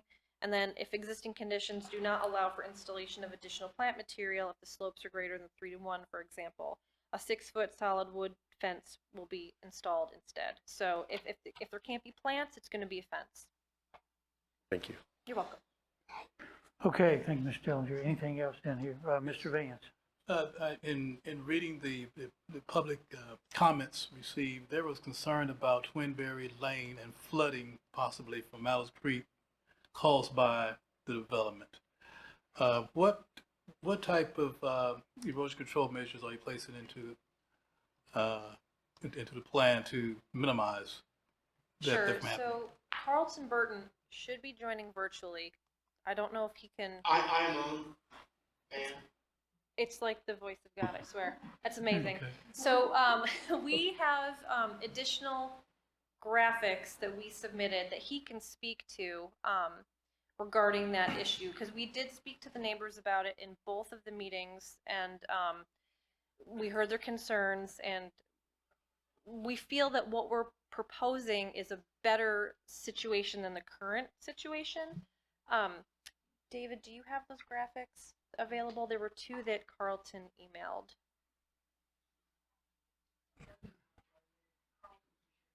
Oh, Carlton, can you share your screen? I'm sorry, I can't. I am on my phone. I can explain that if you look at the IMAX website from Raleigh, it shows those lots and shows the existing topography. There is and has been a stream that runs through those backyards. And actually, if you look, there is I'll call it a waterway in those areas. So currently, I think approximately 4+ acres drains down to feed those drainage features. Upon completion of our development, we will install roadway across there. The water will enter into the roadway and go into storm drainage piping. The lots that back up there, the houses, have to be treated for nitrogen, and therefore all of the house drainage will go toward the street. So it's going to be reduced by from 4 acres down to less than an acre. I think I showed from the front of the lot approximately 1 acre. But it will be significantly less. It will be down to the rear yards only. So it will be a significant reduction in the amount of water that drains toward those areas. Okay, and also in the comments they mentioned about possibly adding a swell. Has that been studied yet? So we have not looked into that yet. Carlton can speak more to it, but we did talk to the neighbors about that. And if it's possible, we will add a swale to help alleviate the situation as much as we can. Carlton, did you hear that? Yes, I did, but to be very honest with you, we are reducing the drainage area so significantly that it would barely, I mean, there would be all but, it's reduced by more than 20%, more than 25%. It's of what the total was. So it's a significant reduction. And I don't know that adding a swale in the rear would add any real benefit to the situation at all. I mean, if we need to add a swale, but I looked at the topography, I'll be glad to go out and we will look at it more closely. But I honestly, I just do not see the need for an additional swale. If we do, and as we get into the design, we will certainly add one. But I think that once we look at this more closely, then we'll be happy to meet with those property owners. I believe there's 2 or 3 along that area. They would be significantly pleased with what we are doing. Thank you. Satisfied? Yeah. Good. Okay. All right. Did we get you guys down here? Okay. No others? Anything else from the applicant? Only if we have questions, right? Sure, absolutely. Just thank you for your consideration. Okay, thank you. Thank you very much. All right. Okay, this is a public hearing, so are there persons from the public who wish to speak to this issue before we close the hearing? Anybody? Yes, sir. If you would come to the podium and state your name and address before you speak, we'd appreciate it. And you can move your mask down if you prefer while you're speaking. Oh, thank you. Good evening, Honorable Mayor, Honorable Council persons. My name is Clifford Kendall. I live at 156 Tallowood Drive, Garner, in the Everwood subdivision. I've had an opportunity to review the documents that were online in the agenda package, and my greatest concern are transportation concerns. And I had a brief conversation with some of the folks in your planning department last week. We're putting an awful lot of more traffic onto Bryan Road. And Bryan Road right now is certainly not designed for it.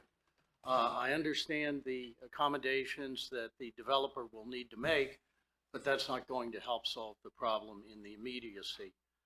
Particularly the intersection of White Oak Road and Bryan Road. The other unfortunate thing, just speaking for myself living in Everwood, is that the connection through Caper Tree, while I understand why it is required, it's rather unfortunate due to the kind of unusual size of the parcel, or the unusual shape of the parcel.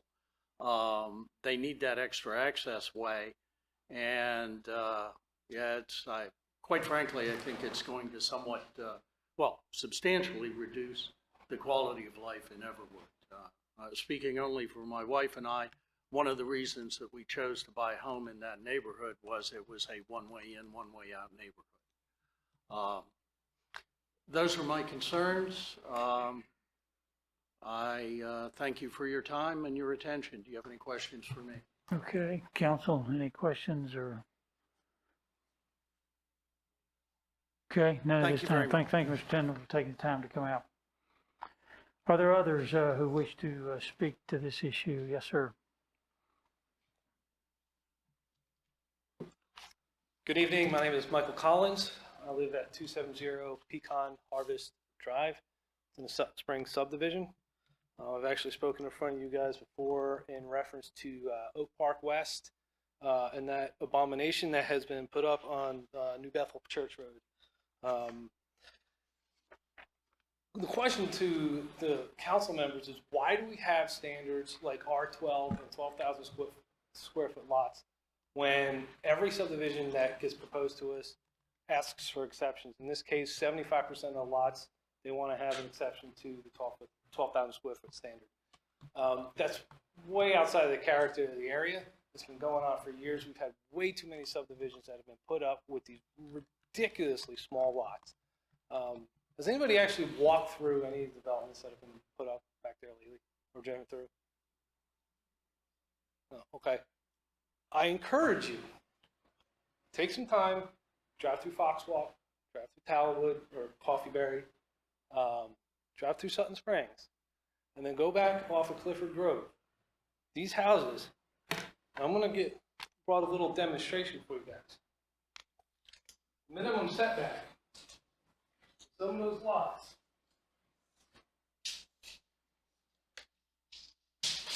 That's 10 feet. House to house. The property line in the middle. That's crazy. That's not the Garner that we know. That is Holly Springs. That is Cary. That's Apex. That's not Garner. Garner, we have good open spaces. My house in Sutton Springs is 50 to 60 feet from my neighbor. We enjoy the space. I have a good friend that just went out and bought a lot off of Old Stage Road with 3/4 of an acre. These lots are selling. Developers have come to us and say, we're going to develop these small lots because that's what people are buying. Well, you know what? They're buying the bigger stuff too. Those yards are the yards that encourage people to have kids. We want to bring Garner kids to Garner schools. We want to have people that can come out and let their dog run in their yard instead of having to walk up the street to a dog yard, to a dog park. I'm glad to see, I really am glad to see the developer revamp from 270 homes down to 170 homes. It's a good start. We should set a minimum standard of 15,000 square feet for these lots to match the existing character of everything else that was there before this massive boom started and keep the Garner character alive. Thank you. Okay, thank you. Any questions, comment for this gentleman? None? Okay, please. Good evening, everybody. My name is Bruce Gentry. I live at 157 Talwood Drive and, of course, Everwood. I'll quickly say I do share the concerns about the traffic on Bryan Road and especially White Oak. Seems like you guys are approving subdivisions right and left down there. The roads can't handle it. I feel like I'm taking my life into my own hands every time I try and turn left on White Oak from Bryan. You have to dart out in front of cars, so you'll never get out. You guys need to slow down. Let the infrastructure catch up. But I think that's already been covered. I want to get back to Everwood. It's my home. I've lived there for over 10 years. It's one of the nicer neighborhoods in Garner. Unfortunately, since they are demanding or requiring two, not one, but two connectors into this Mallards Creek, they are essentially becoming part of Everwood. For all intents and purposes, it's one subdivision. And I feel like we're just being forced on us. We have a nice subdivision. Foxhaven has a nice subdivision. Now they're cramming this PRD thing, which is out of character with both neighborhoods, right in between them. This isn't somewhere off. This is in our neighborhood. This will negatively affect the property's homeowners, or property values. I don't believe for a second these houses are going to sell for $500,000. Everwood doesn't sell for that high, and they're nicer houses. Increasing traffic through the neighborhood because of these connectors. They can come through. They're going to be cutting through our neighborhood. Our traffic will skyrocket. It's already bad just like it is now. I also really don't understand why we even bother to have a unified development ordinance if every Tom, Dick, and Harry developer comes along and asks for a variance or a deviation. The PRD says 60% of the lots must be 12,000. The remaining 40% must be 9,000. Why are they getting a deviation?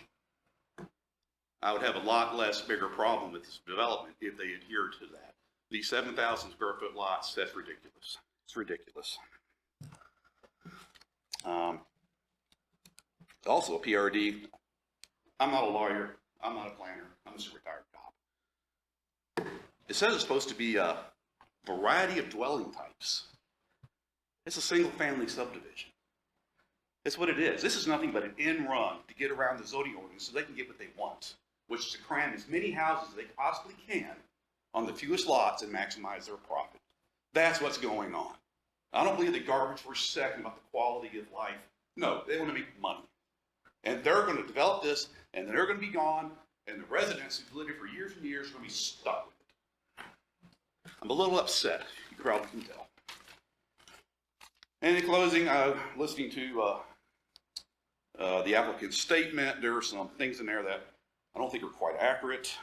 She said at one point, Mallows Creek is going to be in compliance with the Everwood covenant. It is not. No, for a fact, Everwood requires 2,500 square foot house, minimum square footage for a house. The setbacks are not in compliance. I don't think the lot sizes are in compliance.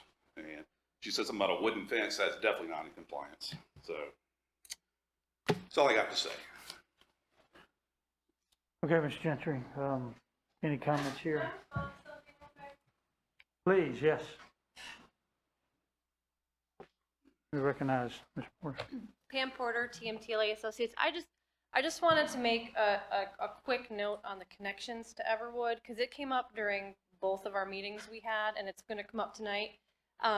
There are 2 stubs in Everwood that were put in that development with the intention of, when this project was developed, this property was developed, for us to connect up through.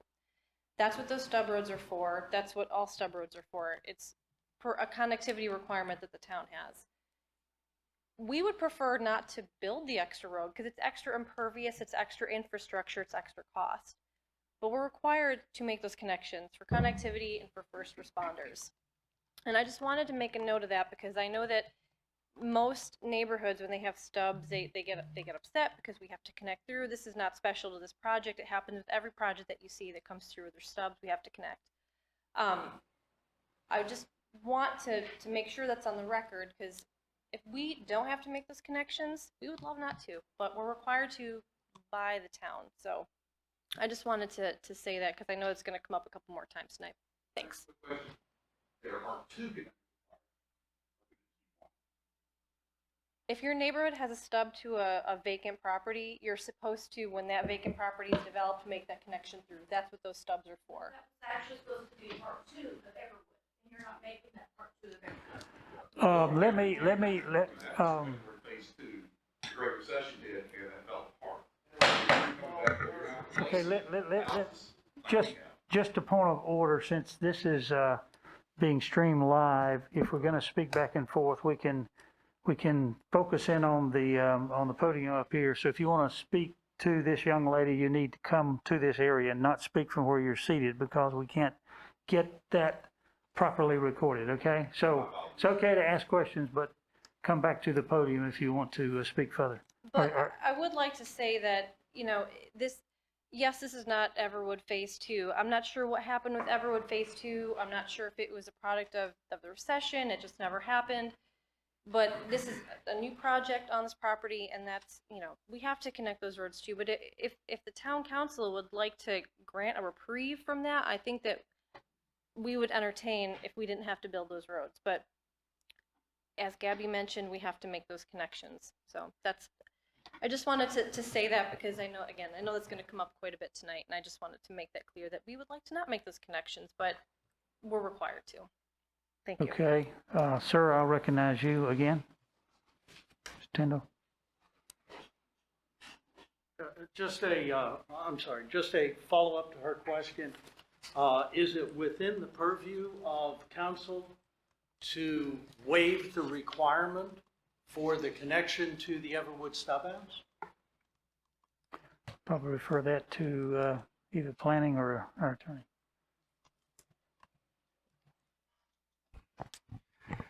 The ordinance requires that there be 2 connections wherever there's 75 units or more. It would be irresponsible not to have that from a public safety response standpoint. That being said, the pinch point occurs between Serviceberry and Caper Tree and Coffeeberry. Coffeeberry is already stubbed, to the property line. That one does not have to connect because that's before the pinch point. The one that has to connect to meet the ordinance requirements is Caper Tree Lane. over 80% of this traffic is going towards White Oak. It's not turning right. Therefore, you know, the idea of folks needing to cut through Foxwood is limited because that traffic is wanting to turn left anyhow. And then if there is any kind of variance from that, that would fall, I believe, and the town attorney can correct me if I'm wrong, would fall to the Board of Adjustment to make that kind of variance request. It's purposely set up that way to keep those things as separate decisions. The UDO is your rules. If we don't like the rules, we need to change the rules. But otherwise, if there's any kind of varying from that, that goes to the Board of Adjustment. I do have one question for Mr. Triesenberg. I have one question. One of the things that's driving the need for 2 is the increased density, correct? So again, your smaller lots are in the front of the subdivision, which occurs before the pinch point. So your 12,000 and 9,000 square foot lots are in the rear. So I would say that's not technically.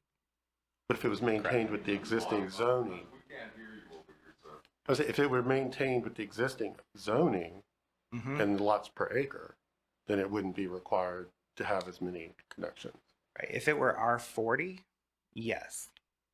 But if it were R12, like, you know, the property is down here in the Everwood subdivision, you would still have more than 75. So that second point of access is still going to be required. One of the primary thing driving it is the irregular size of the parcel, because there's no other way to put a second access point in without connecting to Everwood. Would that be a fair statement? Thank you very much. Okay, thanks, sir. Okay.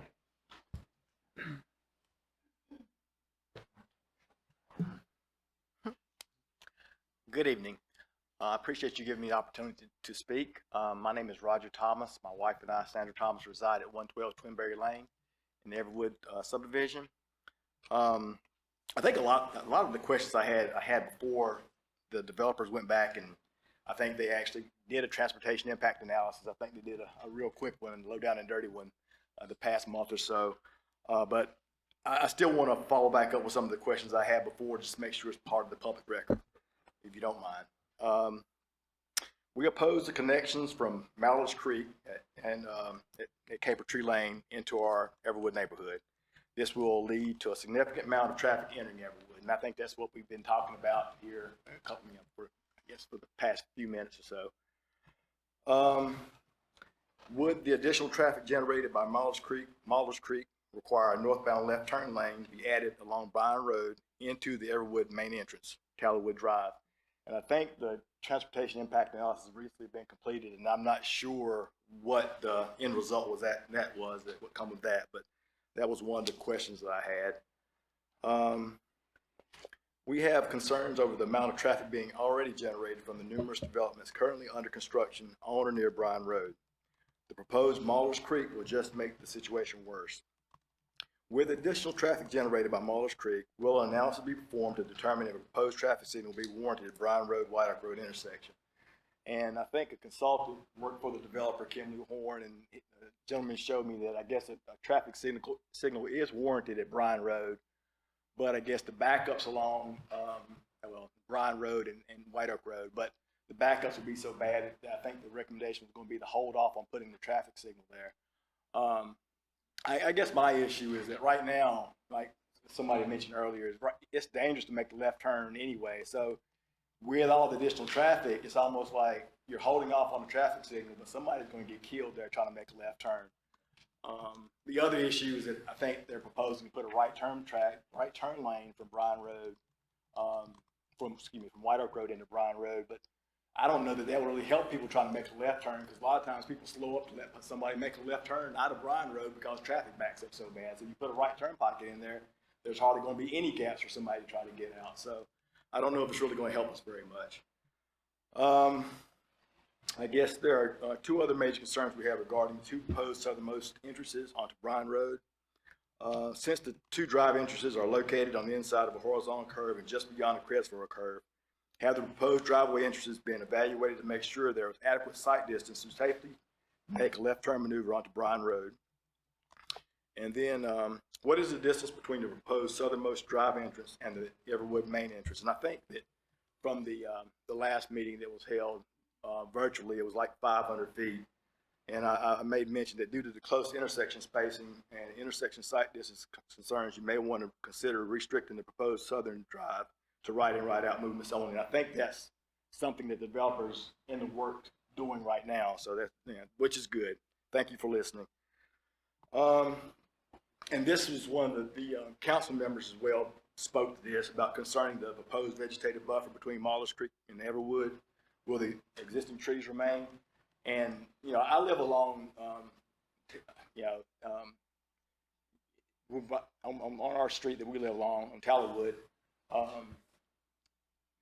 Our lots back up to the new development, and there's like trees that are there they've been like 100 years old. So if those trees have to be removed or touched or damaged, it's really going to do a whole lot of damage along Twinberry, on the backside of Twinberry where we reside.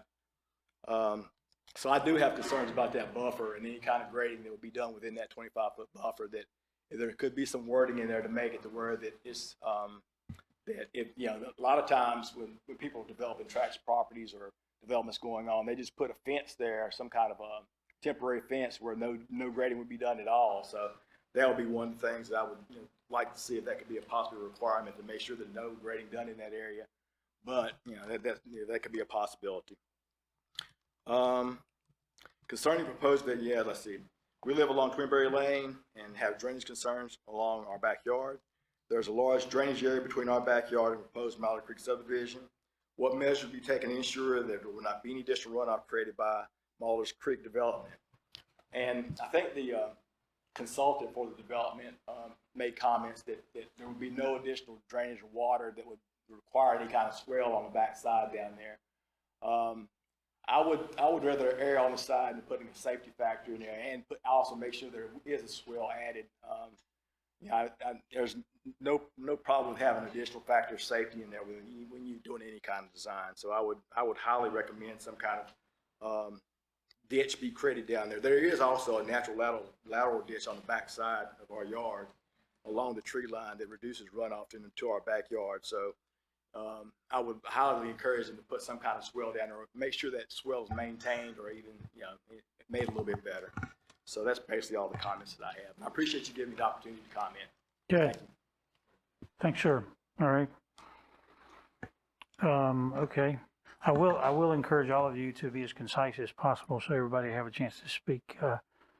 Or we could have designated, I guess, a couple of people. Come on up and speak to us. So my name's Nick Gernhardt. I live at on Twinberry, right next to Roger. Appreciate the chance to speak. I just concur with everything about the traffic. The last traffic study that I saw on the slide is 2019. So with all the other subdivisions going up in the area, have we done anything recent? I mean, there's hundreds and hundreds and hundreds of homes going up. So my personal belief is that's outdated data to be using. Number two, specific to me, I have a 17-year-old son who's a senior at Garner High School this year, who will be going out every single morning onto White Oak, taking a left. So if we back up that road even more than it is now, by the time the 17th person gets there, thinking I got to get somewhere, they might be, apt to maybe not make the best decision because it's already been waiting for so long. That person was your 17-year-old son. What would your opinion on this be? The other thing about the drainage is, I know they said it would be better. I'd like to see why that is. Are they taking into account that with the I appreciate the larger house sizes, however, a larger house size also means that you're taking away natural drainage from the land. So now we're going to have more runoff. So with the existing stream, sure, maybe whatever they're proposing might be better. Or are they accounting for all of the drainage that will no longer be naturally there by putting houses and roads? And then I guess the other thing is just, with the setbacks, sure, 20 feet, 25 feet, whatever you want to call it, and the grading. There is no promise, even though there's not going to be anything built there, that it won't be graded, so there will potentially be no trees or vegetation. They say landscape where possible, but otherwise a fence. So it's possible that our backyard that now has wonderful trees, as Roger was describing, it could theoretically have no trees, no vegetation, and a fence, and something that they built for drainage. Absolutely horrible. Not what we moved there for. Thank you. Okay, thank you, sir. Okay, is there anyone else? We're approaching 9 o'clock and we're going to recess here fairly soon, but we'll try to get in all the comments if we're almost finished. One at a time, if you will, sir. Go ahead. I'll be very brief. John Wheeland, I live at 7761 Bryan Road, across from the development. I've been very impressed with the developers opening up questions, making notes of concerns, talking directly with people. I guess my question is for you, will that subdivision and in that area be monitored by the Garner Police, or will that still be Wake County Sheriff's Department response? I think the quick answer is it'll be part Garner of Police. It'll be annexed into the town, so it'll have town of Garner services. Okay, will that also be like across the street from the subdivision? Like we're directly across the little, on the little right-hand side, the little three little dots is mine and my daughter's home. Will that also be annexed in? No.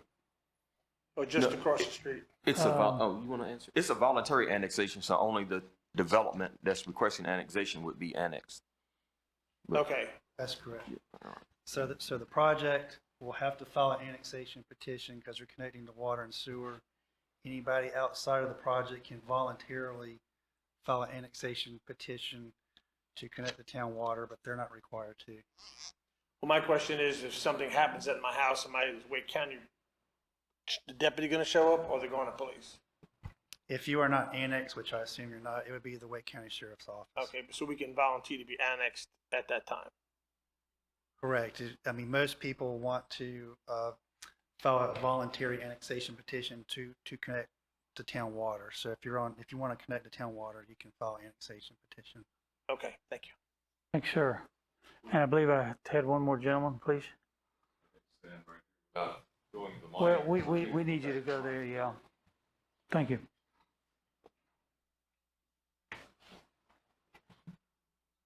There was some reference, Marshall Garrett and my wife Randy, sitting right over here. We live at 135 Coffeeberry Court. We're right next to the Gernhardts and 2 doors over from Roger and Sandra Thomas.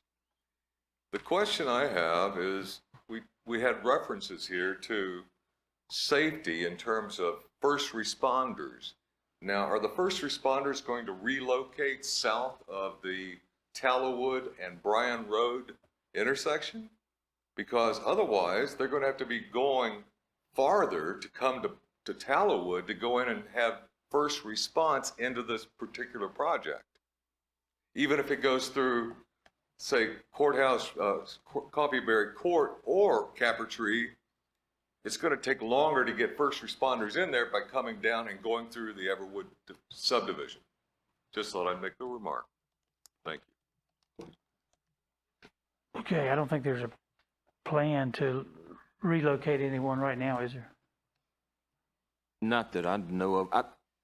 I think that the theory is if the main road gets blocked by whatever could block it, it would be an alternate way of getting into the back of the subdivision. The purpose for having two is that if the primary one is to be blocked by the incident that they're responding to, that they have another way in. Right, okay. Makes sense. Okay. Okay, sir, if you will. Please state your name and address. Yep, my name is Daniel Hatch. I live at 127 Tallowood. So I'll be brief as possible. I'm from Western New York, as was my wife, and I have 2 small boys, 5 and 4. And when we came down here, we originally landed in Briar Creek, which was really overpopulated, way too dense a population, housing, not enough stores, facilities, infrastructure, things like that. And less than a year there, we decided we had to get out of there. We wanted to come to Garner. We looked at, cheaper housing, larger housing we could afford more. It's an up and coming area. Development is is starting to reach out to that. There's a lot of positive things, and there's been a lot of positive things since we've moved here. I'm very pleased with, like the parks that are being planned, and greenways when and if those come, when they're the Wake County plan and some of those things. So I'm very pro growth. I want to see growth, but I'm very much worried that this area is going to become Briar Creek. That it took me 45 minutes to just get from one side of Briar Creek to the other, to get to the only like two places to buy food, which was Walmart or Lowe's. And I feel like we are building houses and subdivisions with hundreds of new homes and families. And this is going so rapidly, and the infrastructure, stores, supermarkets, things like that are not catching up. And we're going to come to a situation where it's just the quality of life has gone down so much that, myself and many others will say, we need to leave. This isn't what I signed up for. This isn't what I'm interested in. This isn't the quality of life I want for my family. To put 170 houses right next to us, 2 cars, at least in an American family usually, you're talking 340 cars minimum, maybe closer to 500. The amount of traffic, I don't buy that it's going to go only left and then go to White Oak and then go left. If we don't put a stoplight there and then that roundabout that is being planned further down comes, the fastest way is to go right, not left. Because like they said, if there's 20 cars in a line to get out, you got to go the other way to the light, which is going to be a roundabout near that southern way. So people are going to be cutting through Tallowood right past my house like crazy. We already have, a lot of, 74 houses or something like that in the Tallowood subdivision. So I'm very much concerned about the traffic. I'm concerned about how fast developments are going up, and just like packing in houses like dominoes. You know what I mean? I get that any business, any developer is there to make money, but we're just putting in thousands and thousands of people in a very small confined space. And the development of the town is not keeping up with that. We're not having the stores, the roads are not being widened, going up and down White Oak and the traffic, it's out of control. So that's what I would like to say. Thank you, Mr. Hatch. Okay. I believe the council probably has heard a flavor of the various concerns from the neighborhood, and while I've tried to give everybody a chance to speak, I think we probably exhausted most of our time for this particular item. Does the council have any other question to pose from any comments you've heard at this point in time? Staff. Good. The last gentleman, Mr. Hatch, I believe, mentioned the roundabout that the town's planning at the intersection of Ackerman and Hebron Church and White Egg Road, that screwed up intersection. The 2-lane roundabout is planned to be constructed in the next couple of years. Question for staff. The elephant in the room, the Bryan Road, White Oak Road light. I remember when we approved Bryan Road Elementary, we tied something to Wake County with, I think, the middle school about them helping to put a light in, but of course we've seen tremendous residential growth since then. So Jeff, could you explain what, you or Gabby, either one, what the future holds for that lighted intersection? Gabby can fill in on details, but the big picture is to what the gentleman in the audience, forget where he went to. No, it was another gentleman.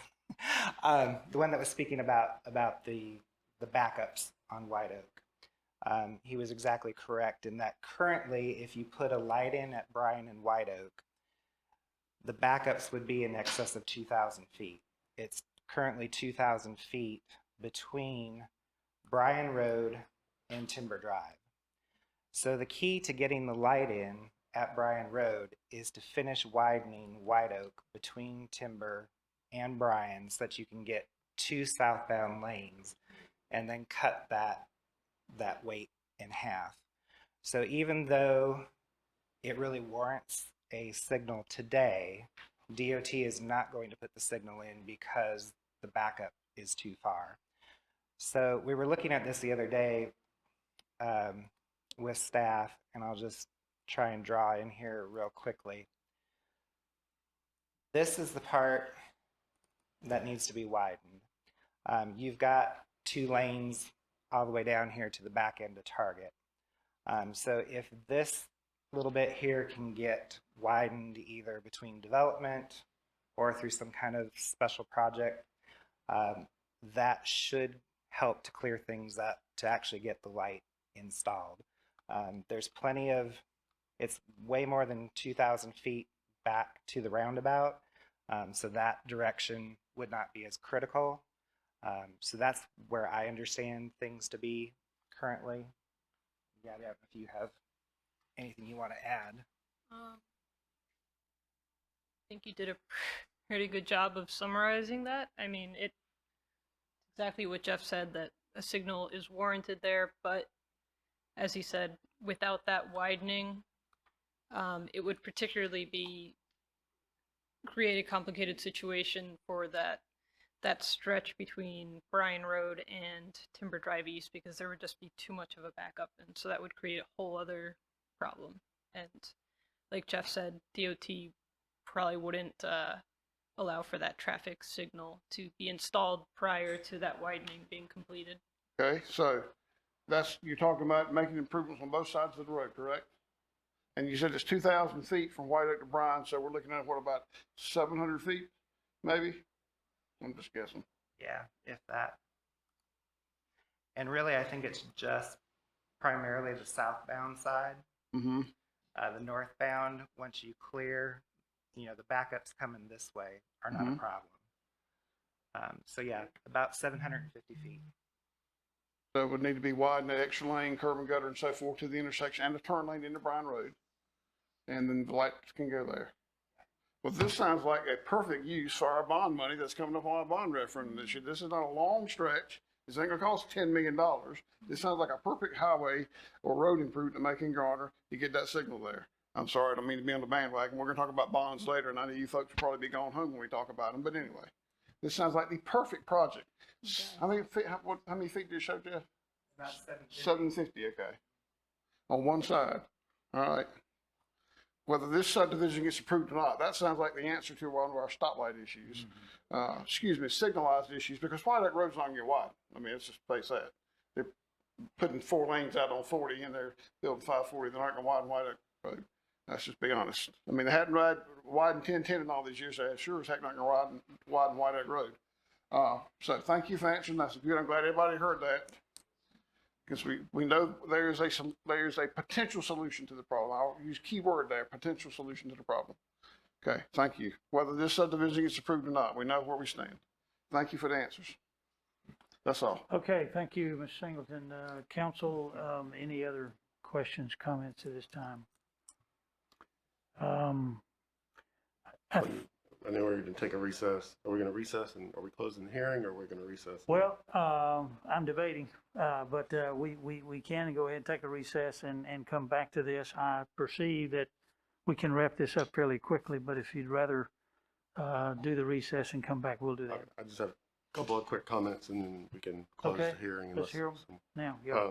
To Mr. Singleton's point, if the developer wanted to contribute to that, since that would be one of the major benefits to their neighborhood, having that light there eventually, instead of putting it all on the town and the other taxpayers of the town. You're going to build a subdivision and they're going to get stuck in the same traffic. And doesn't require any feedback. It's just an idea. If you're going to be a part of a problem, you can be part of the solution. The other comment is related to these PRDs in general. And I think that they're coming before us and they're abusing the purpose of the PRD. Different housing types is not different lot sizes. I don't care what universe you live on, that is not a different housing option. And when I see this 12,000 square foot exact number and saying, oh, we don't have to preserve anything. The purpose of PRD is to preserve natural landscapes, buffers, and all these types of things. And so you're gonna have to make better accommodations if you're using a PRD and packing in that density to preserve more buffer, screening, natural stuff, and not just use it to increase the density without any of the other benefits of a PRD. Not putting in townhomes, which is one of the things you can do. That's my only comment. If we're going to do PRDs, we got to get some more accommodations. That's all. Okay, thank you. Ms. Berringer. Just real quickly, I thank Mr. Singleton for pointing out that we can do something about that that improvement there. I travel that road a good bit. I have friends who live further down Bryan Road, and I try to go when the traffic is not heavy, but it is very difficult to navigate that intersection as is, even if the residential development was not even put in there. So I would support working on getting that on our lineup for the bond package. And I concur with what is being discussed here in reference to the road improvement to trigger the placement of a single at Bryan Road in White Oak. Okay, yeah, I think there's general consensus that's needed for sure.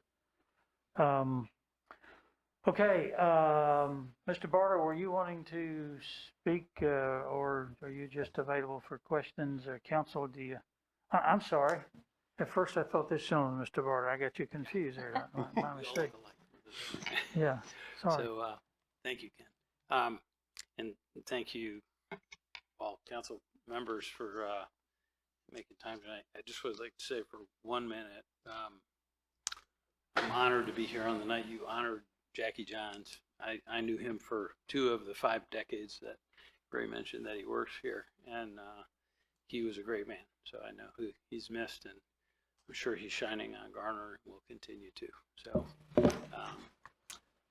I don't really have anything to add other than what our team put forth here today, but we have tried to listen to every neighbor and feedback from staff, and to make sure that we're doing everything we can to make this the best project. I agree with Damon's comment. We will fix that, so there's no ambiguity about whether there's a buffer on those 12,000 foot lots. That whatever language is,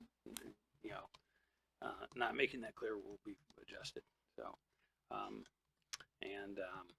we appreciate your time here tonight.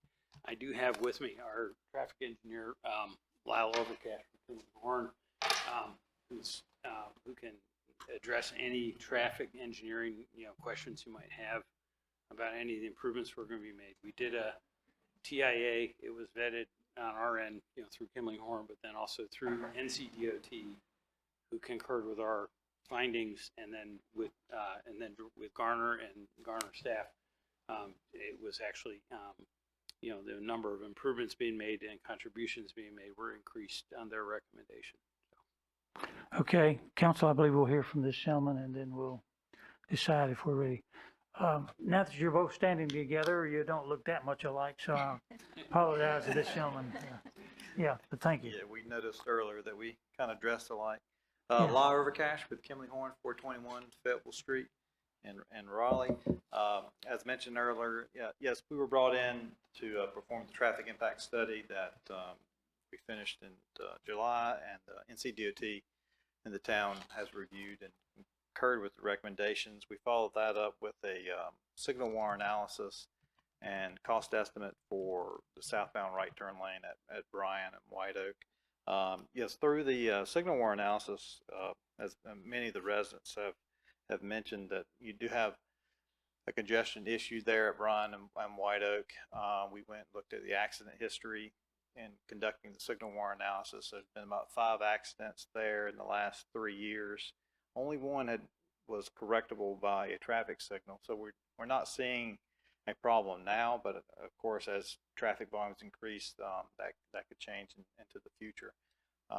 Working with the town is asking for a southbound right turn lane. As Gabby mentioned earlier, we estimated the cost at that around $80,000, so that is committed to by the developer.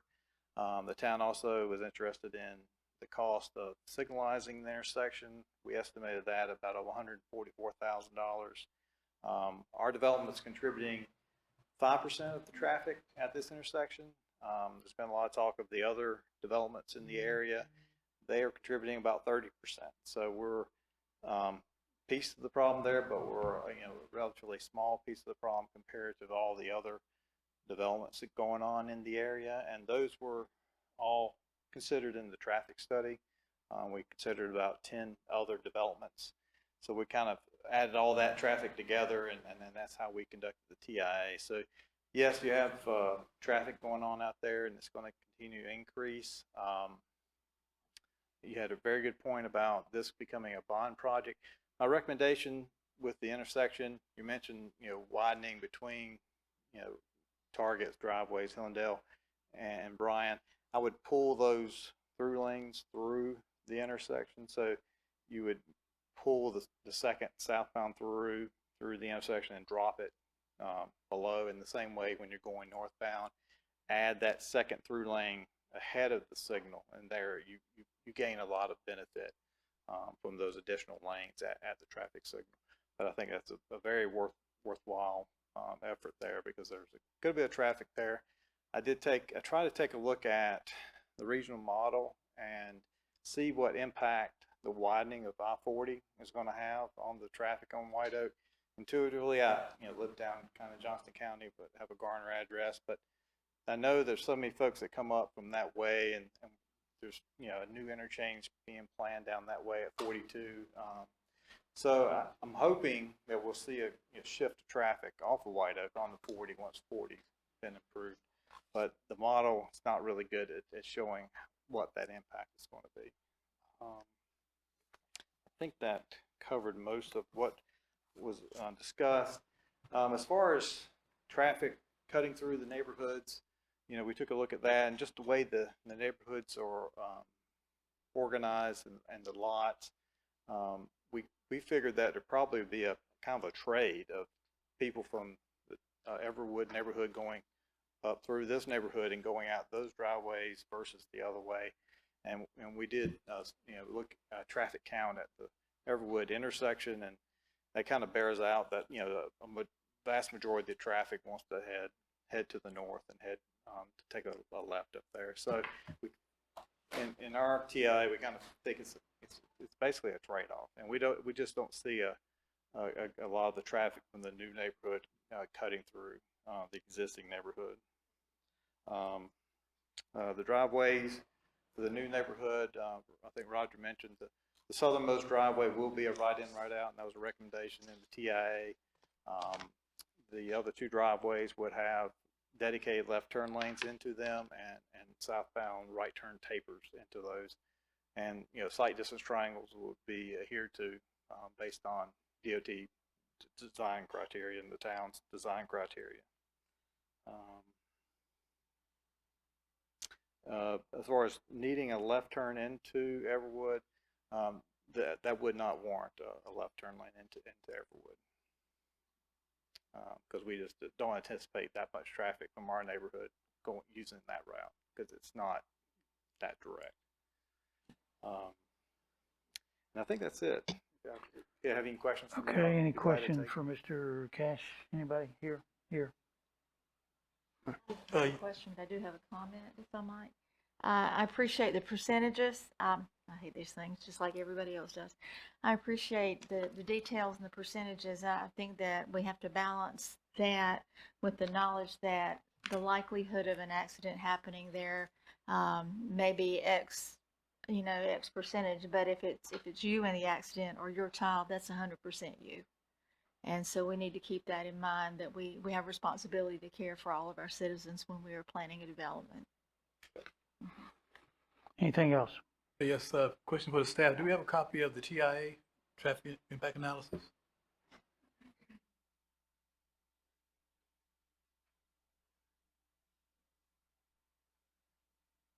Yeah, so that should have been included in the packet. If it's not available, we can certainly send that to council following this meeting, but that should have been included in I thought I saw one. Did you see one? in the online and the shared drive that council has access to.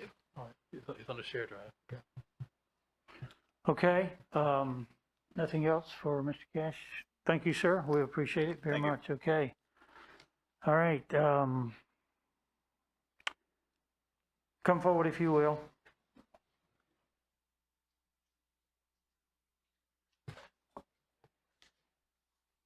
My name's Connie Gentry. I live at 157 Tallowood, Garner.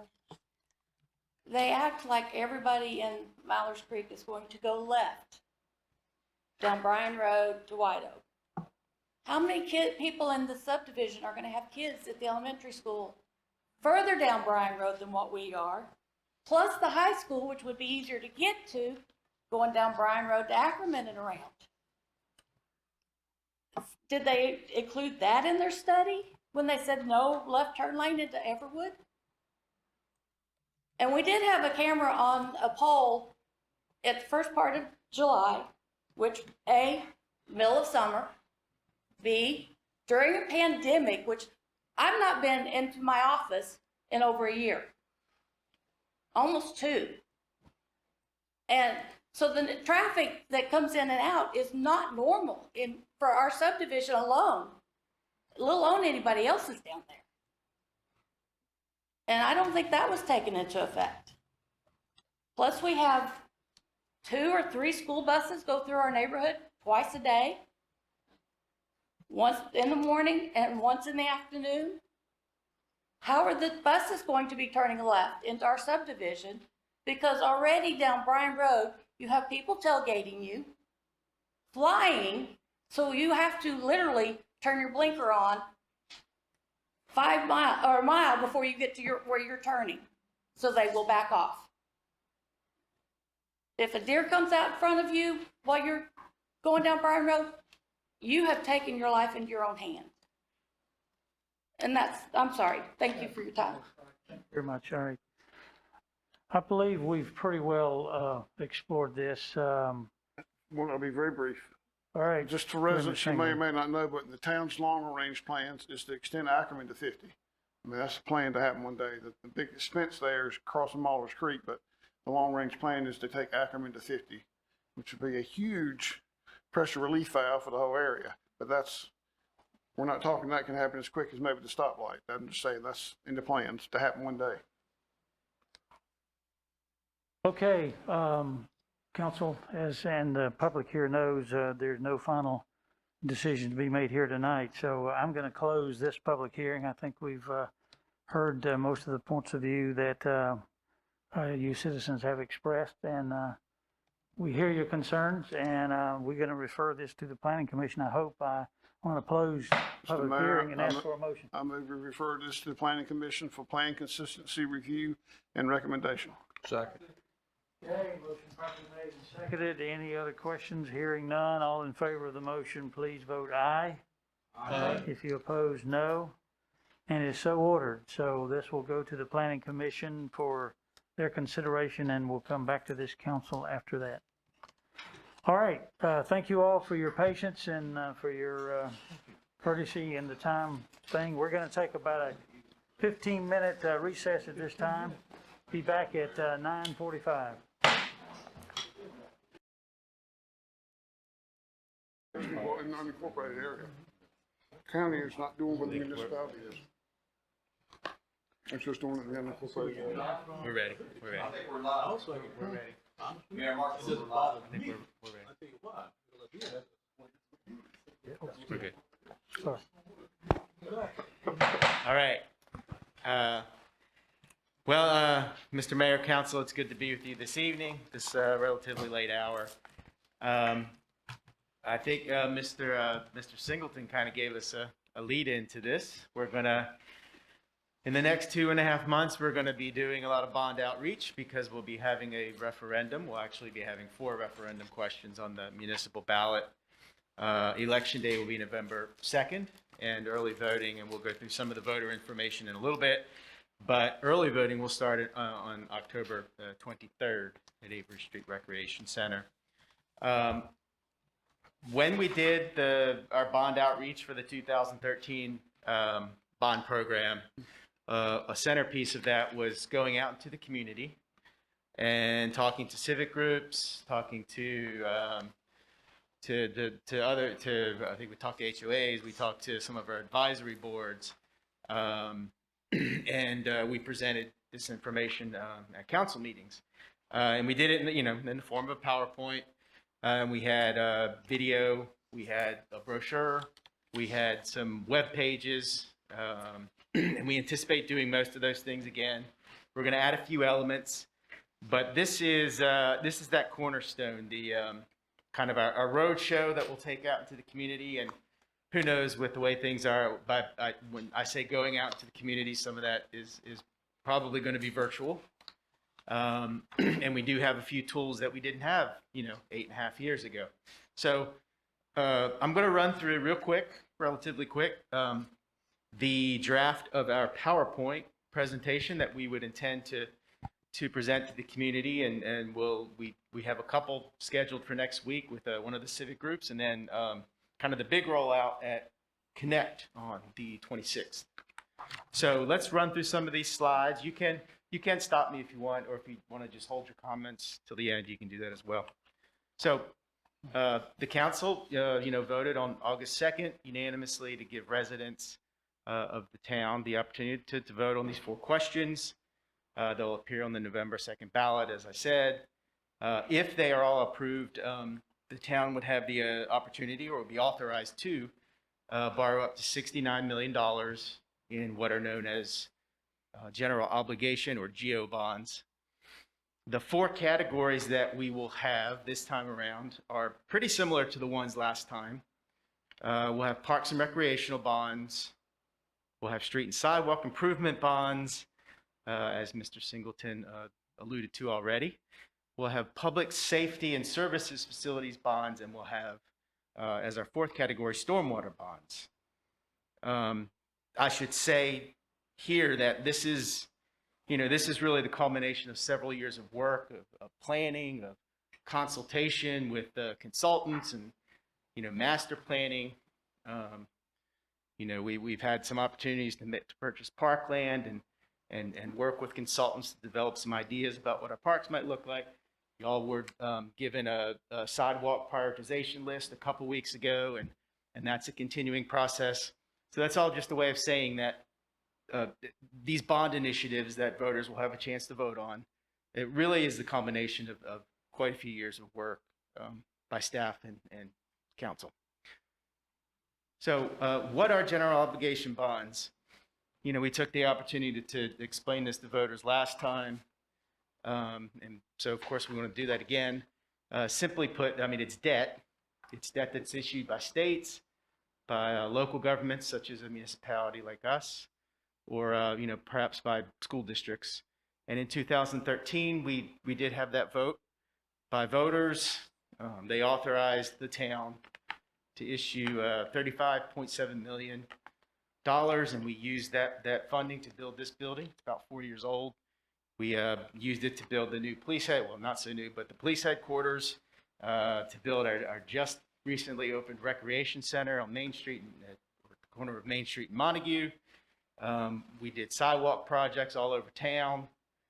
We built couple of dog parks, did some road improvements, such as the work that just wrapped up at New Rand and 70.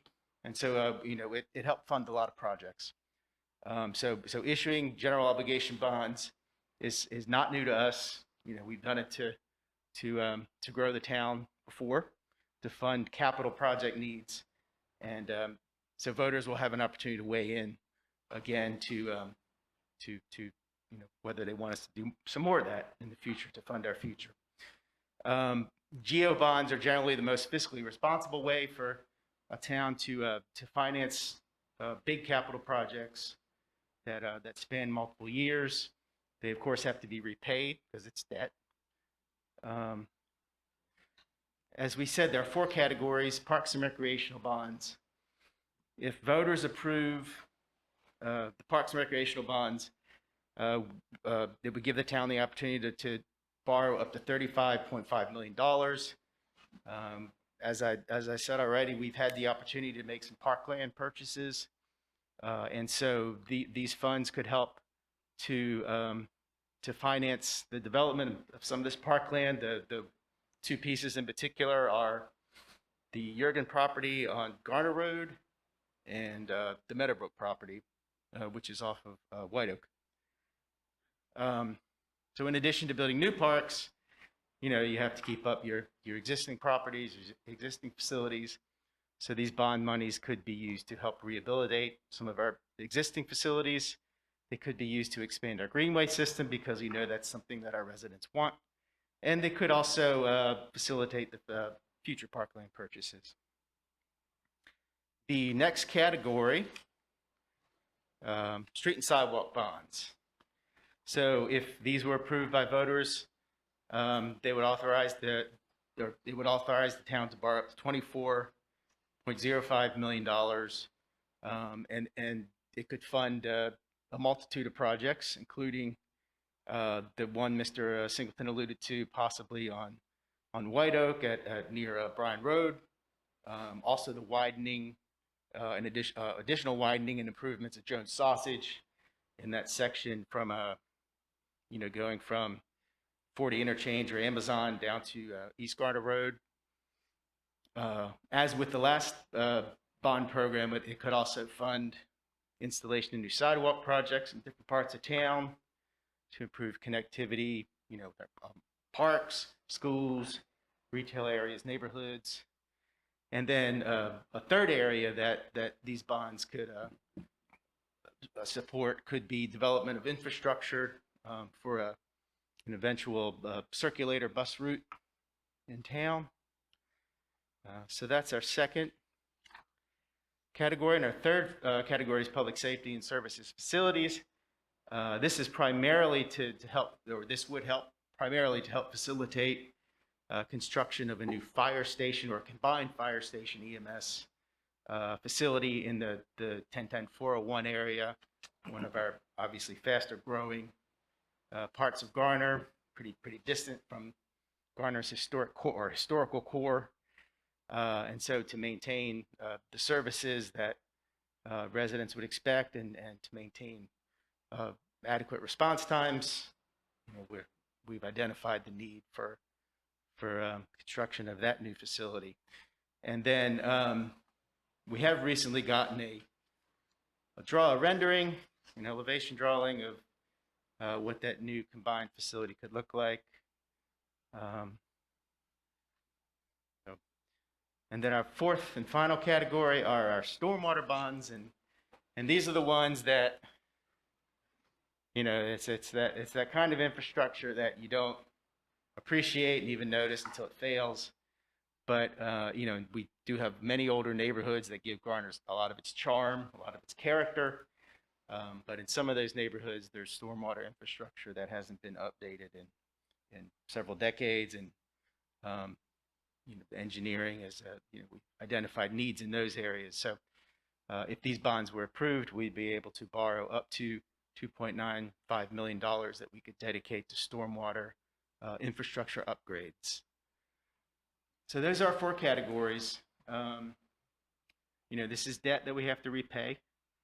And one of the things that council has done we've been steadfast with the revenue savings program that was implemented, 7, 8 years ago. I think about that long time, about that far back. And that has helped us to service a lot of our debt and to build capital projects. And, we anticipate that would help us to minimize the tax impact of any bond program that we did in the future. If all four of these bond questions were approved and we issued that up to $69 million in GEO bonds, we anticipate a property tax rate increase of up to 2 cents. And again, that would probably be significantly higher if we didn't have the revenue savings program. And so to think about, what does that tax impact mean?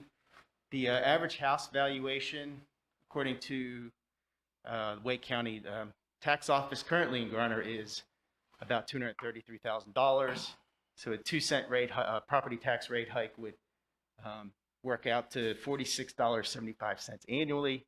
That's about $3, or it is $3.90 per month. So that would be the anticipated tax impact. Some other examples about a house valued at $300,000 would see an annual tax increase of about $60, which works out to $5 monthly. Home valued at $500,000, tax increase $100 or $8.33 annual or monthly. In recent years, as we do the budget manager, budget projects manager has often or has calculated this chart with the help of Wake County and City of Raleigh, I think, to compare our actual cost of delivering services to residents.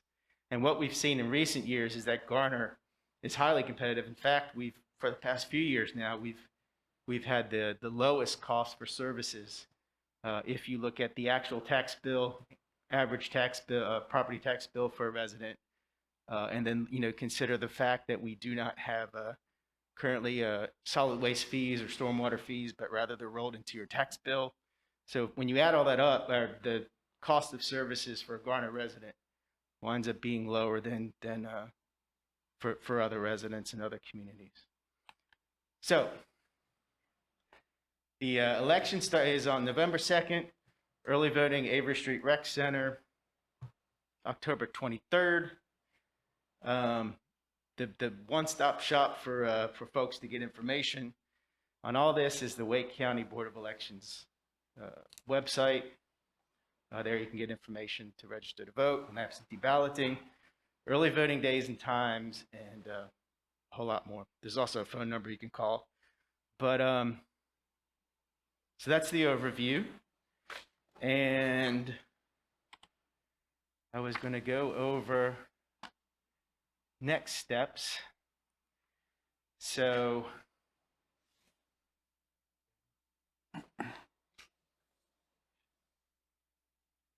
next steps. There are a couple of things. There are a couple of things that handouts that are at your seats. One is a spreadsheet that indicates some of the places we are planning to visit to do these presentations. And we did kind of pencil in, so to speak, some of the presenters who we thought might join us for some of those.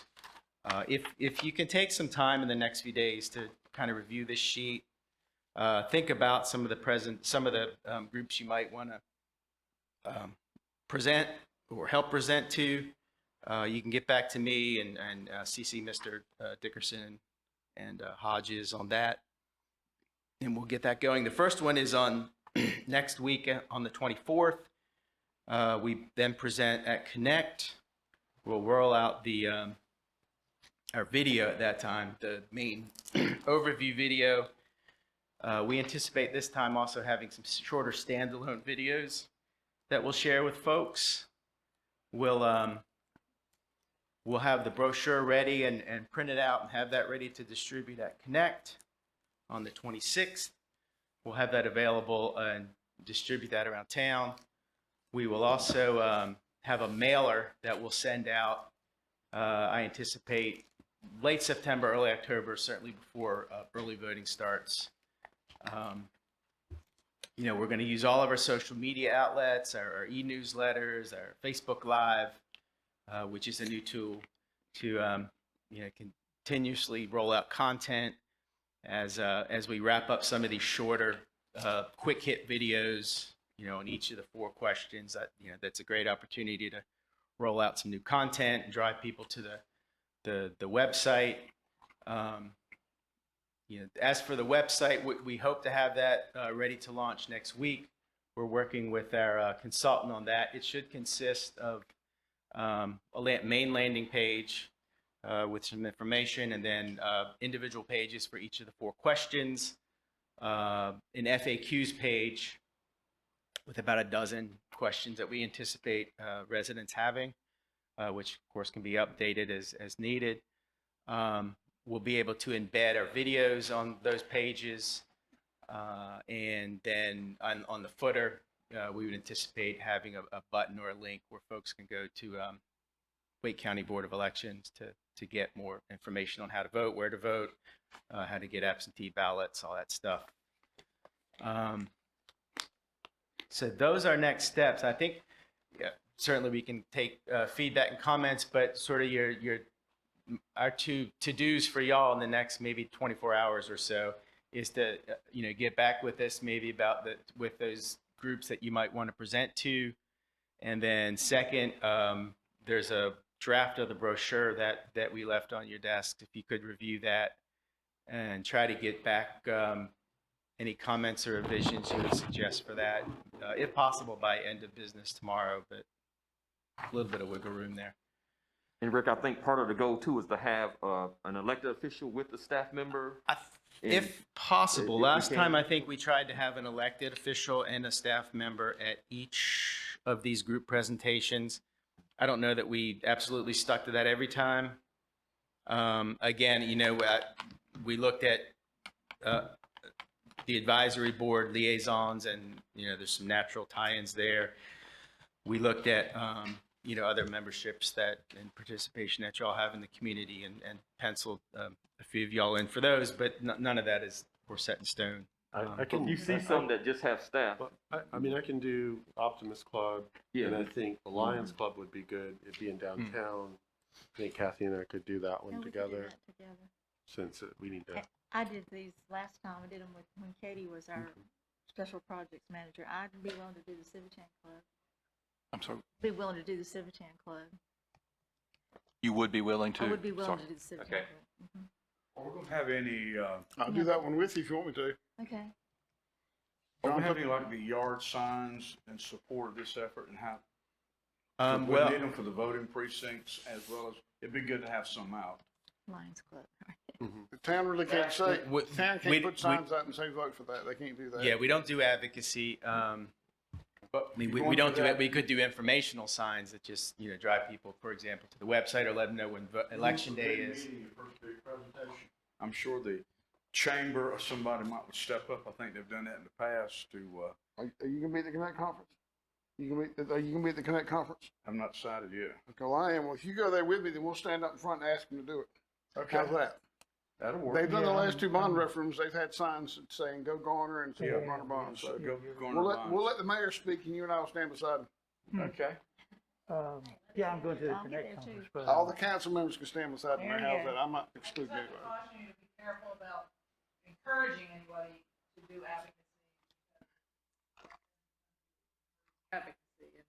And we are prohibited under state law from weighing in on referendum or election. town staff, right? Yes. Staff or council?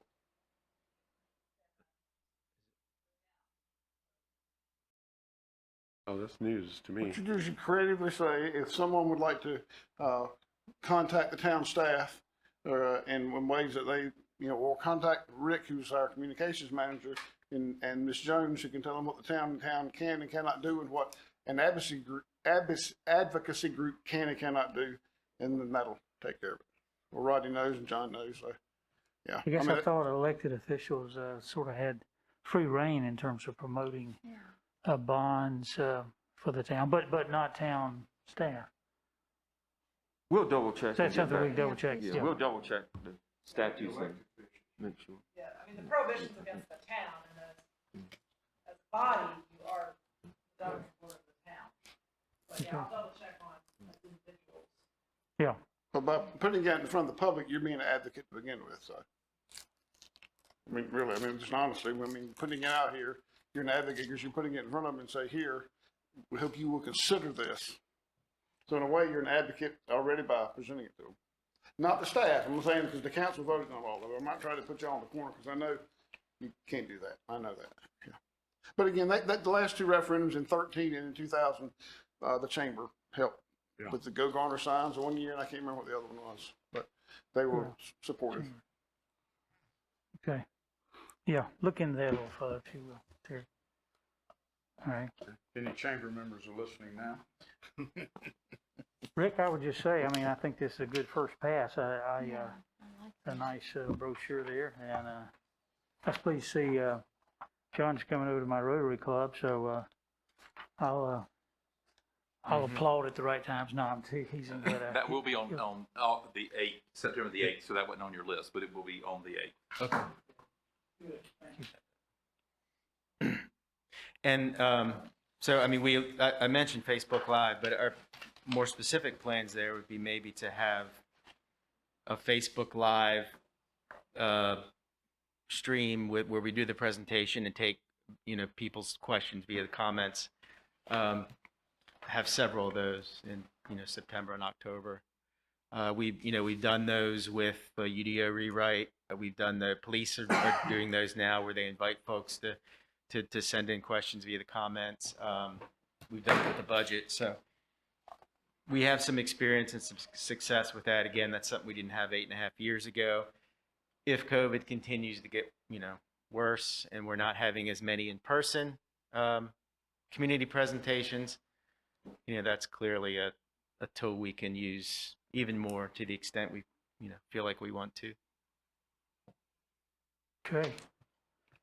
So get back with you pretty quickly in regards to. Yeah, with regards to the presentation, John and Rodney captured some of y'all's requests, but presentation requests or volunteering.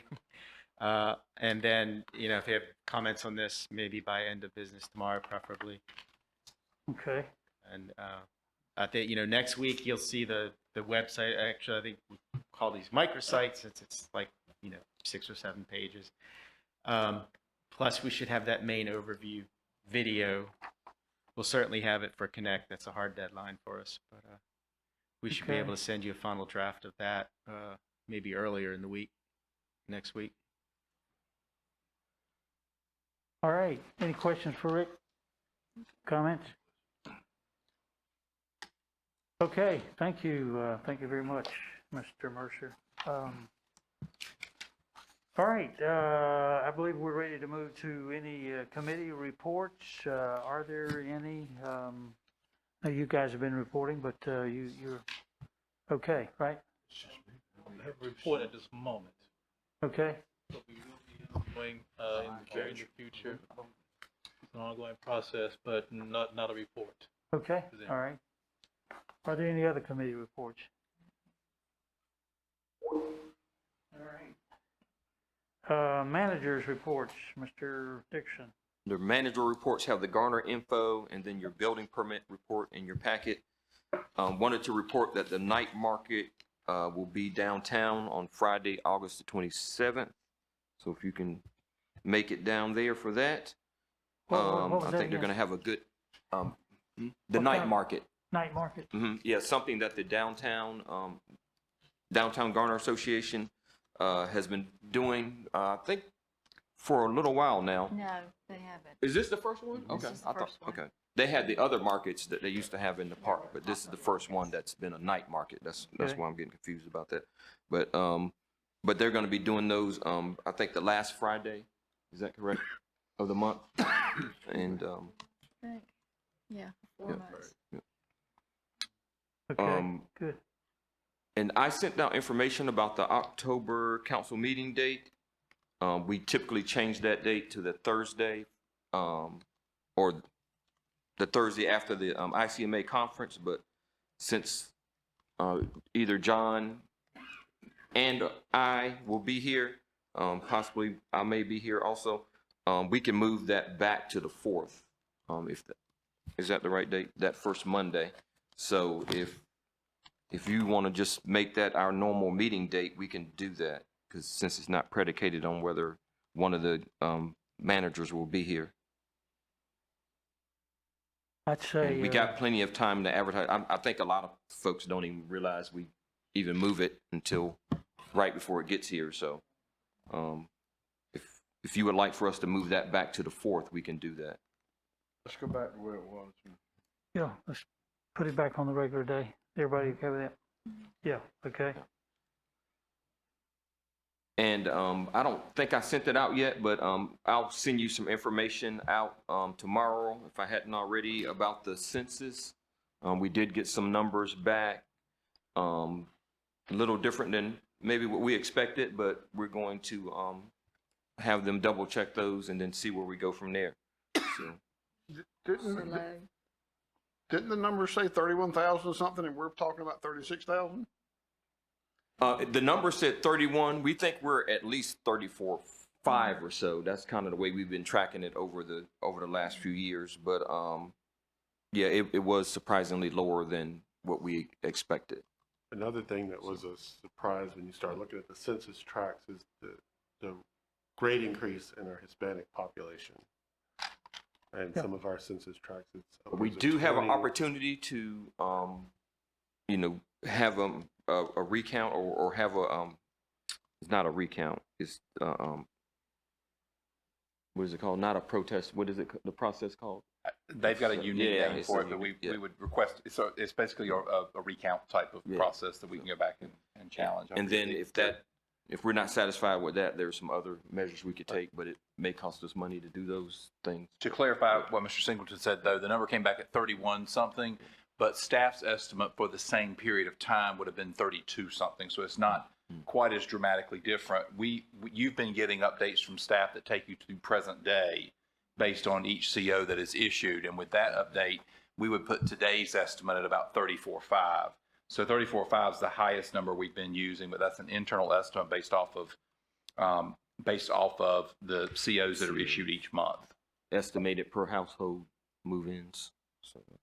But that is from a starting point of 25,000 at the 2010 census. So while it is a lower number than we might have been expecting, it's still a fairly significant jump in population. But I think one of our sister communities in 2010 did not like the numbers and paid for the extra because the federal funding they can get, and that far outweighed the cost of redoing the census. So, right. So that's what we got to look at. There's some revenues that are per capita based, and so that would be one thing we'll need to look at. How that affects. The dates for that process are coming out soon. So staff, Mr. Bamford has already taken that on. He'll be leading that like he did for the town in 2010. And that's all I have. Okay, thank you very much, Mr. Manager. We'll go to council reports, and let's see, I'll go to individual council members, and then obviously I have an item or two to get with you on. So let's see, I'll start with Mr. Matthews. I have nothing this time. Okay, Mr. Singleton. for the sake of time, I'll pass. Thanks, sir. Something's wrong. Huh. Okay. Okay. For me? Ms. Berger? Yeah, I have a question and then a point, just one item. There is a mobile home on Bryan Road. I believe it's the last dwelling on the left before Bryan Road runs into Ackerman Road.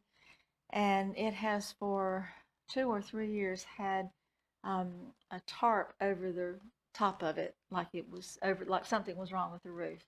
And then it was recently replaced with a new tarp. So the question is the roof failing, and is it decent, safe, and sanitary?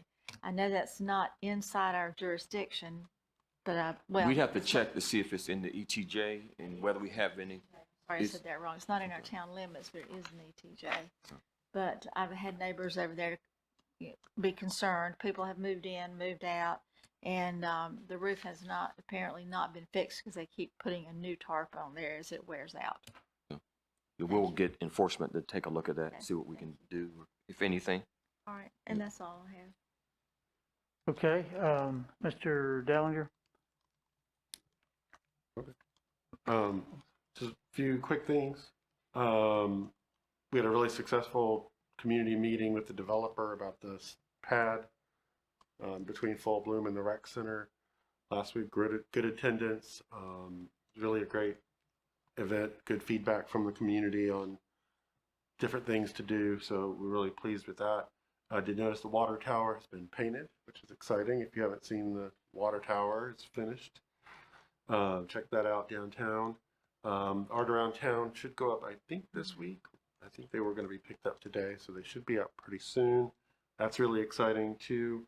Do have a request for a work session to get an update on the petition from the community garden, and at least an update, a review of some of the sites they proposed. And the reason is there's probably some UDO implications on those locations, and we're doing the rewrite, so it seems like a good time to either nix some of them or just start getting some feedback from staff on what they presented to us. Another thing I want to, and this is probably for Mr. Triesenberg and Mr. Hodges, with the UDO rewrite, I think we want to possibly consider having a second public hearing in our process now, because we have our first public hearing, it goes to Planning Commission, and then it comes to us for a vote. but it doesn't give the public another opportunity to see how it's changed as it went through the process. So I don't know if we want to put that to that committee for discussion or council. I just have, things change so much from the time they come to us the first time, and the public doesn't really have a public forum to evaluate what's come back through the system. So if we could just maybe get some feedback on that as we do our UDO changes for the final time. And other stuff I'll wait on because I think we're going to talk about that. So I'm done. Thank you. Okay, and Mr. Vance. Yes, I just have one item. Just like to congratulate Mr. Randolph Ross, Olympic gold medal winner in Tokyo, Japan, for winning in the 4x400 relay. He's a Garner resident. His family's a Garner resident, and he's currently a third-year student at North Carolina A&T. Okay, and I think, go ahead. You can say staff is Yeah. working on trying to get him so we can honor him in here. Yeah. We've made contact with the family, so we're trying to look at his availability and what we can do. Yeah, thank you. Because unless someone that we've all forgotten, he's the first Garner high school graduate that's won a gold medal in the Olympics. So that's, As far as I know. as far as I know. We had the young lady who lived in the Garner dress at the last Olympics who was on one of the relay teams. What's she on the relay team too, Rodney? She was on one of the relay teams, and Yeah. yes, that was not the last Olympics. It was just in 12. Yeah. Yeah. Respect. Yeah. Okay. All right. I have a couple of items. One is the fire chief, in concert with the police department, has talked to the mayor and the town manager about since it's the 20th year since the terrible 9/11 tragedy. About having some type of a memorial service. We met, and fire chief and a representative of the police department agreed to put together something for that. There's still some things to fill in, but at this point, we're talking about having an outside service, maybe on the steps of the front of the town hall here, and on that day, which I believe is a Saturday, there would be some ceremony, not a formal keynote speaker, but the fire chief and some others would speak. Mayor would bring some comments, but that's in the works and under the way. Just wanted you to be aware of that. If any of you have thoughts about that or want to participate in some way, be sure to let me or the town manager know, I guess. But I'll give you, we'll get out more details as time goes on in them.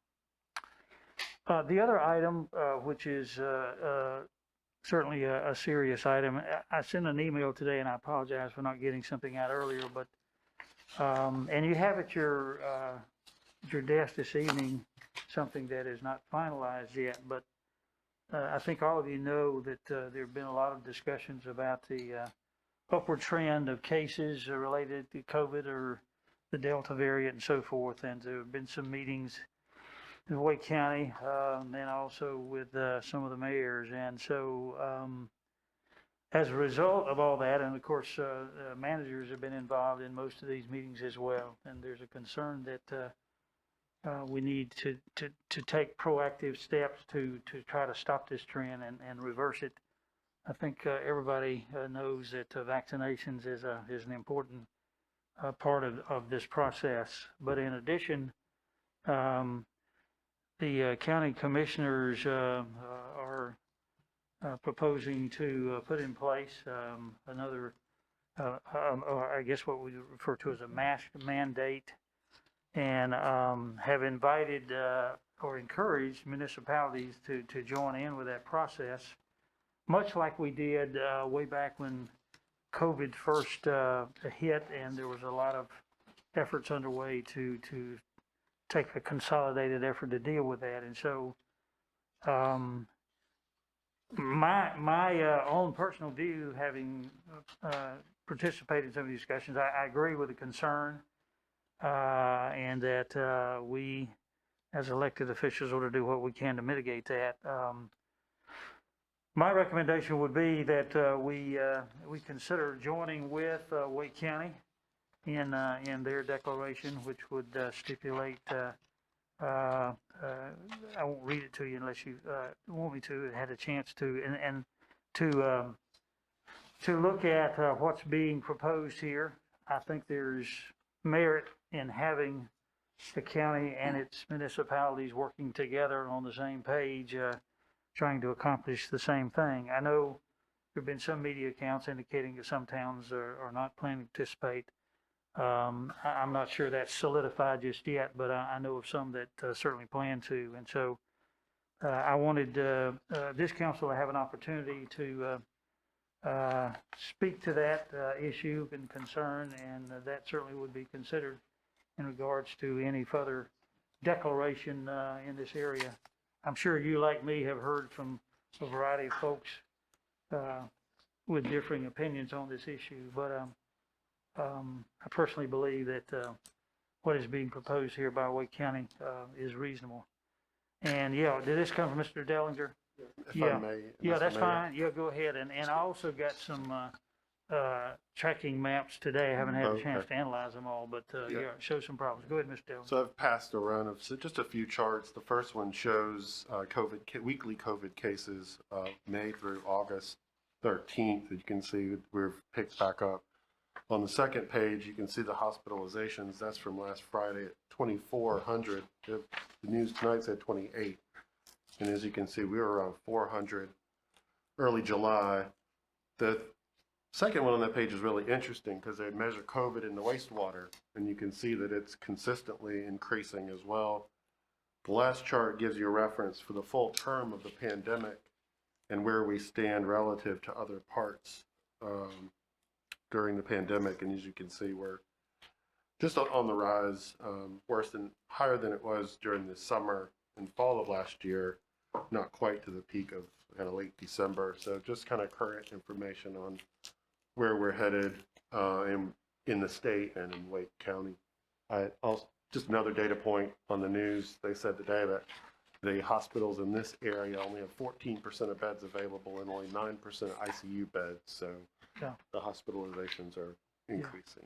So and by the way, I failed to mention, there was a presentation made with facts and statistics and data, and Mr. Dickerson is putting up on the screen now some of that information that was shared in a meeting we were in.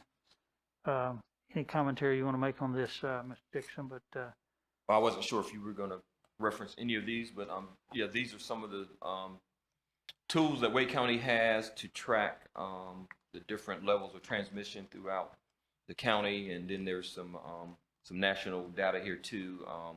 I think some of the more telling information is the high transmission rate in North Carolina, where you have the red counties, and I think I heard today pretty much every county is red now, although you see some different colors up here. But if you looked at it today, they would all be red. And then these are some of the variants that have appeared over the last and some other transmittable diseases. let me just interject there. Okay. One of the things that stood out in my mind, I don't necessarily have a chart here, but there was an indication that this variant is much more, shall I say, transmissible than even the COVID. Where in the past one person might be inclined to infect a couple of people. Under this with this new variant, one person can infect up to 5 or 6 people. Yeah, they're saying it instead of 2, it's twice as many. So over 4. Yeah. Go ahead. Sorry. So this is the graphic you were referring to, the original strain. You might transmit it to 2 other people, but the Delta variant, you're more likely to transmit it to at least 5 others. So it's 60% increase in transmissibility.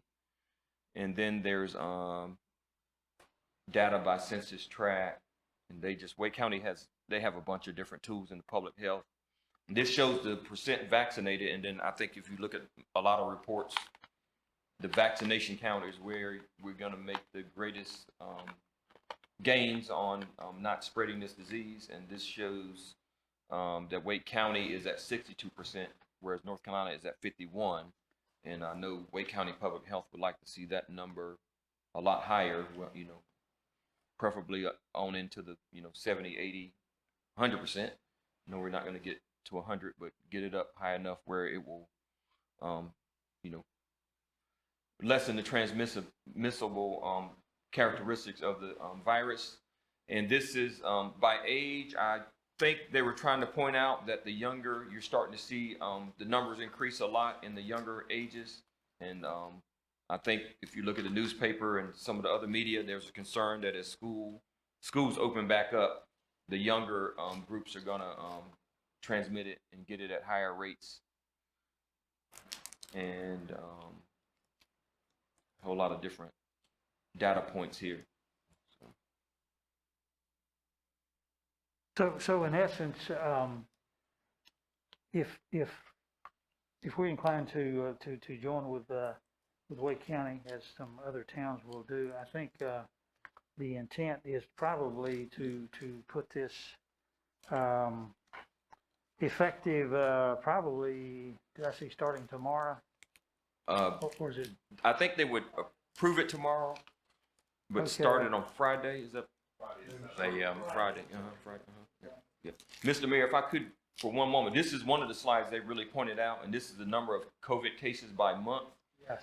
And you can see, at January it was 21,000, and then it kind of went down some.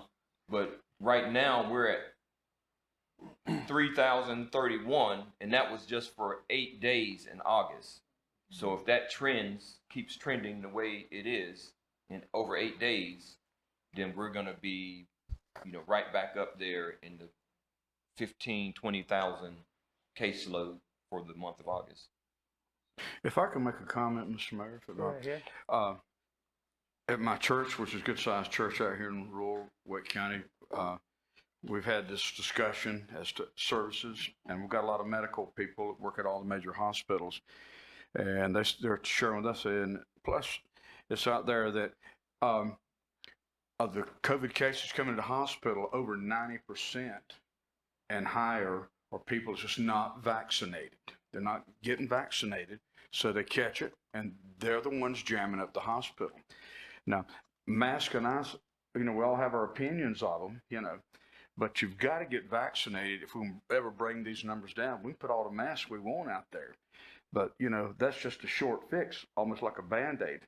And I've talked to business people, and, if it needs to be done, it needs to be done statewide, and the governor needs to do something about it if they want to mandate it. Because right now it's all over the gambit. There's a lot of towns that's not going to participate in this thing in Wake County. Some of the feedback I've been getting, and businesses, they're confused. Just speaking for me and those folks that I have talked to, and everybody's got their opinions, and I respect that. It's like people wearing the mask. If you've got shots and want to wear it, that's fine. That's your call. So, and if you hadn't had it, you wear it. But it's some common sense that's got to play in here. And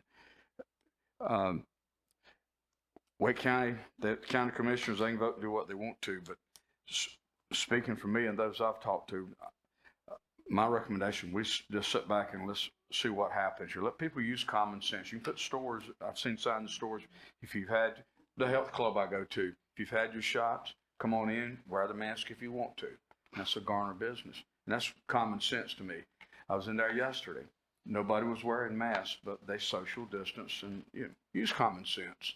And I'm sure most of them had their shots. But this one here, what the county does their business, but I don't think all the towns are going to buy into it. And our businesses have suffered enough. It's enough confusion out there. Personally, I just like to leave it on, let people use common sense. And if the stores want to make a decision to come in here, you got to wear a mask, well, that's their business. But common sense should take place. But if people would get vaccinated, we wouldn't have these numbers here. And the numbers are scary, I agree. But if you go to hospital, they'll tell you, and these are medical people, and I trust them, they said over 90%. These people just have not had their shots. That's what's jamming up the hospital. So having said that, I'm not a cold-hearted person. I'll do anything for anybody, but this thing is just all over the gambit, and let people use common sense. If you want to wear a mask, that's fine. I respect that. You get no heartburn from me. If I don't want to wear one, hey, I expect the same courtesy. But if it's required in that business, they got a sign, I'll go in there, I've got to wear it. I keep one in my pocket all the time because I never know what I'm going to go into. So, but it's just a common sense thing. State government, they got some of the same issues. I've got some family members that if you can stay in your cubicle and hadn't had your shot, you might have to get tested once a week. But they're doing something different, and the county's doing something, and it's all over the gambit. And I don't want to add to the confusion. I'll yield back. If Wake County is doing one thing and other entities are doing something else, it seems to me that there is merit in having a concerted, sort of a uniform method to be used. And of course, the medical people that I hear making these presentations acknowledge certainly that vaccination I think is the key. But until we get that vaccination rate to where you're talking about, common sense is not stopping the movement in the wrong direction. And from all I hear, the issue of wearing masks is certainly is certainly a factor that helps with the process. I mean, after all, we are requiring that our school children wear masks, and I personally think that's a wise idea. I realize some areas have not, but at any rate, just based on what I'm hearing, I think it's preferable to join with the county in this. I realize we could declare our own without going with the county, but I think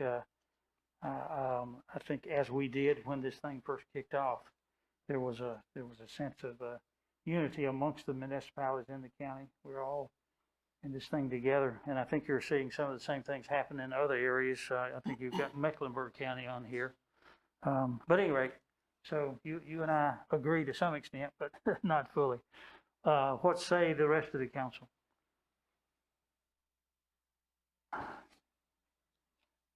I think Mr. Matthews makes a good point in that it is confusing when there's not consistency. Raleigh has already instituted one. If Wake County is going to, it's less confusing if Garner has one as well. Am I in the town limits? Am I in the county?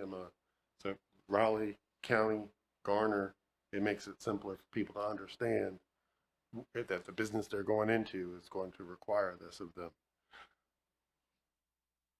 Okay. Who else? People are going to do what they want to do, but if they have clear direction, there's no confusion about that.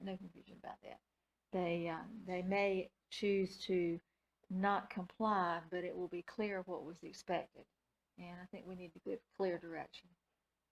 So I would be for going along with the county commissioners. Okay. Anybody else? And people are going to do what they're going to do, whether you have a mandate or not. Businesses can make people wear a mask today, tomorrow, last week, 5 years ago, 5 years from now, because they have the right to serve any customer they so choose. No shoes, no shirt, no service. No shoes, no shirt, no mask, no service. I mean, that's been in place for decades. So this puts all the pressure on business people is what the government dumps it all down to. If you look at the Raleigh and you read the whole notice that Raleigh put out, the declaration, when you get to implementation on Section 3, it's very interesting. The intent of this declaration is to encourage voluntary compliance with the requirements established herein by business and persons within the city of Raleigh. Law enforcement and other public safety and emergency personnel are strongly encouraged to educate and encourage voluntary compliance with this order, which is no different than today. So, I mean, there are no civil penalties. I understand the governor's having a news conference tomorrow at 3, and they think that's, they can require everyone in public schools to have a mask. I don't know if it's going to require teachers to get a vaccine. I don't know.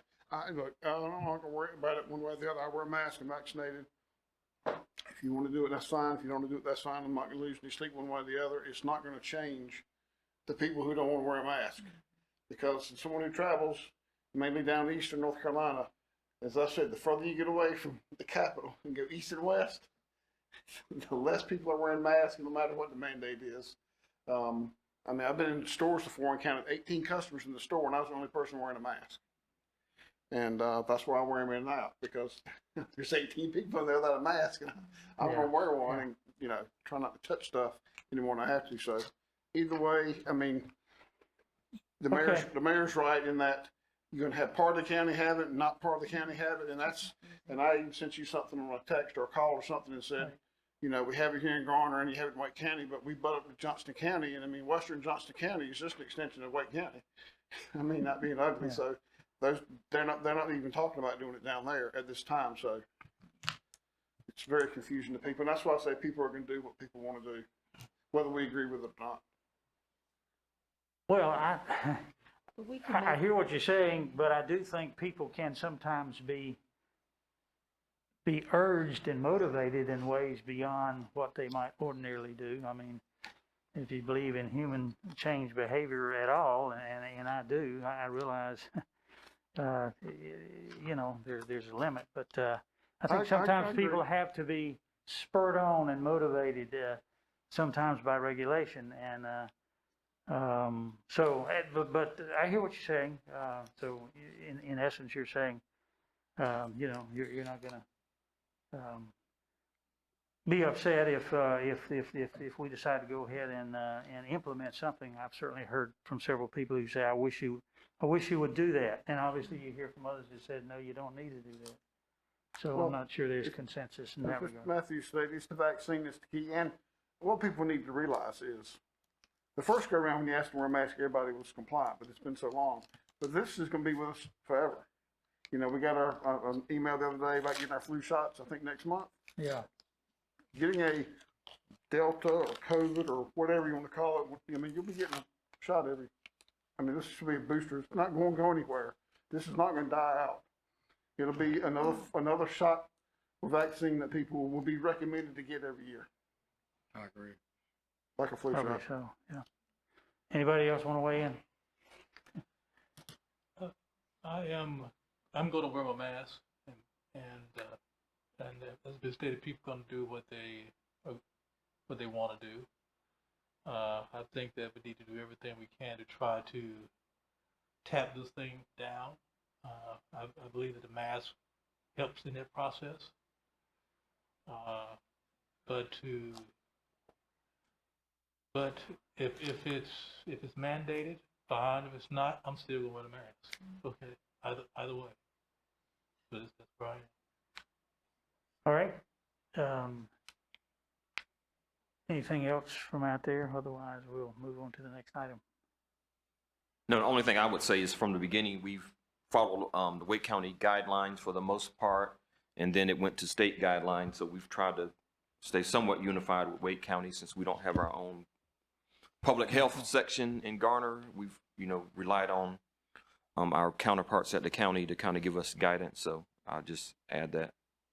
Yeah, okay. All right. Well, that decision will be made quite soon, I think. Thank you all for your comments and your input there, sure enough. At this point, I'd be inclined for us to be one of the municipalities who agrees with the action that Wake County is taking. So, as you note, we do have a closed session, 3 items that would be next, and so unless, let's see, Mr. Attorney, I don't think I gave you a chance to make any attorney reports, right? I don't need to make a report on doing it. Okay, thank you. All right. Well, I will entertain a motion for a closed session, and I guess we need to give the sites that are listed here for the 3 items. Mr. Mayor, move that we go into closed session for 3 items. Item 1, 143-318.11, subset A3, to consult with the town attorney regarding litigation. Item 2 is statute section 143-318.11, subset A, subset 5, to discuss possible real estate acquisition in the town's negotiating position regarding that real estate. And item number 3, pursuant to the state statutes 143-318.11, subset A, subset 6, to discuss the qualifications, competence, performance, character, fitness, or conditions of appointment of an individual public officer or employee. Okay, is there a second? Second. Okay, motion made, properly seconded. All in favor of the motion, please vote aye. Aye. If there's opposition, no. Okay, I declare that we are moving into closed session.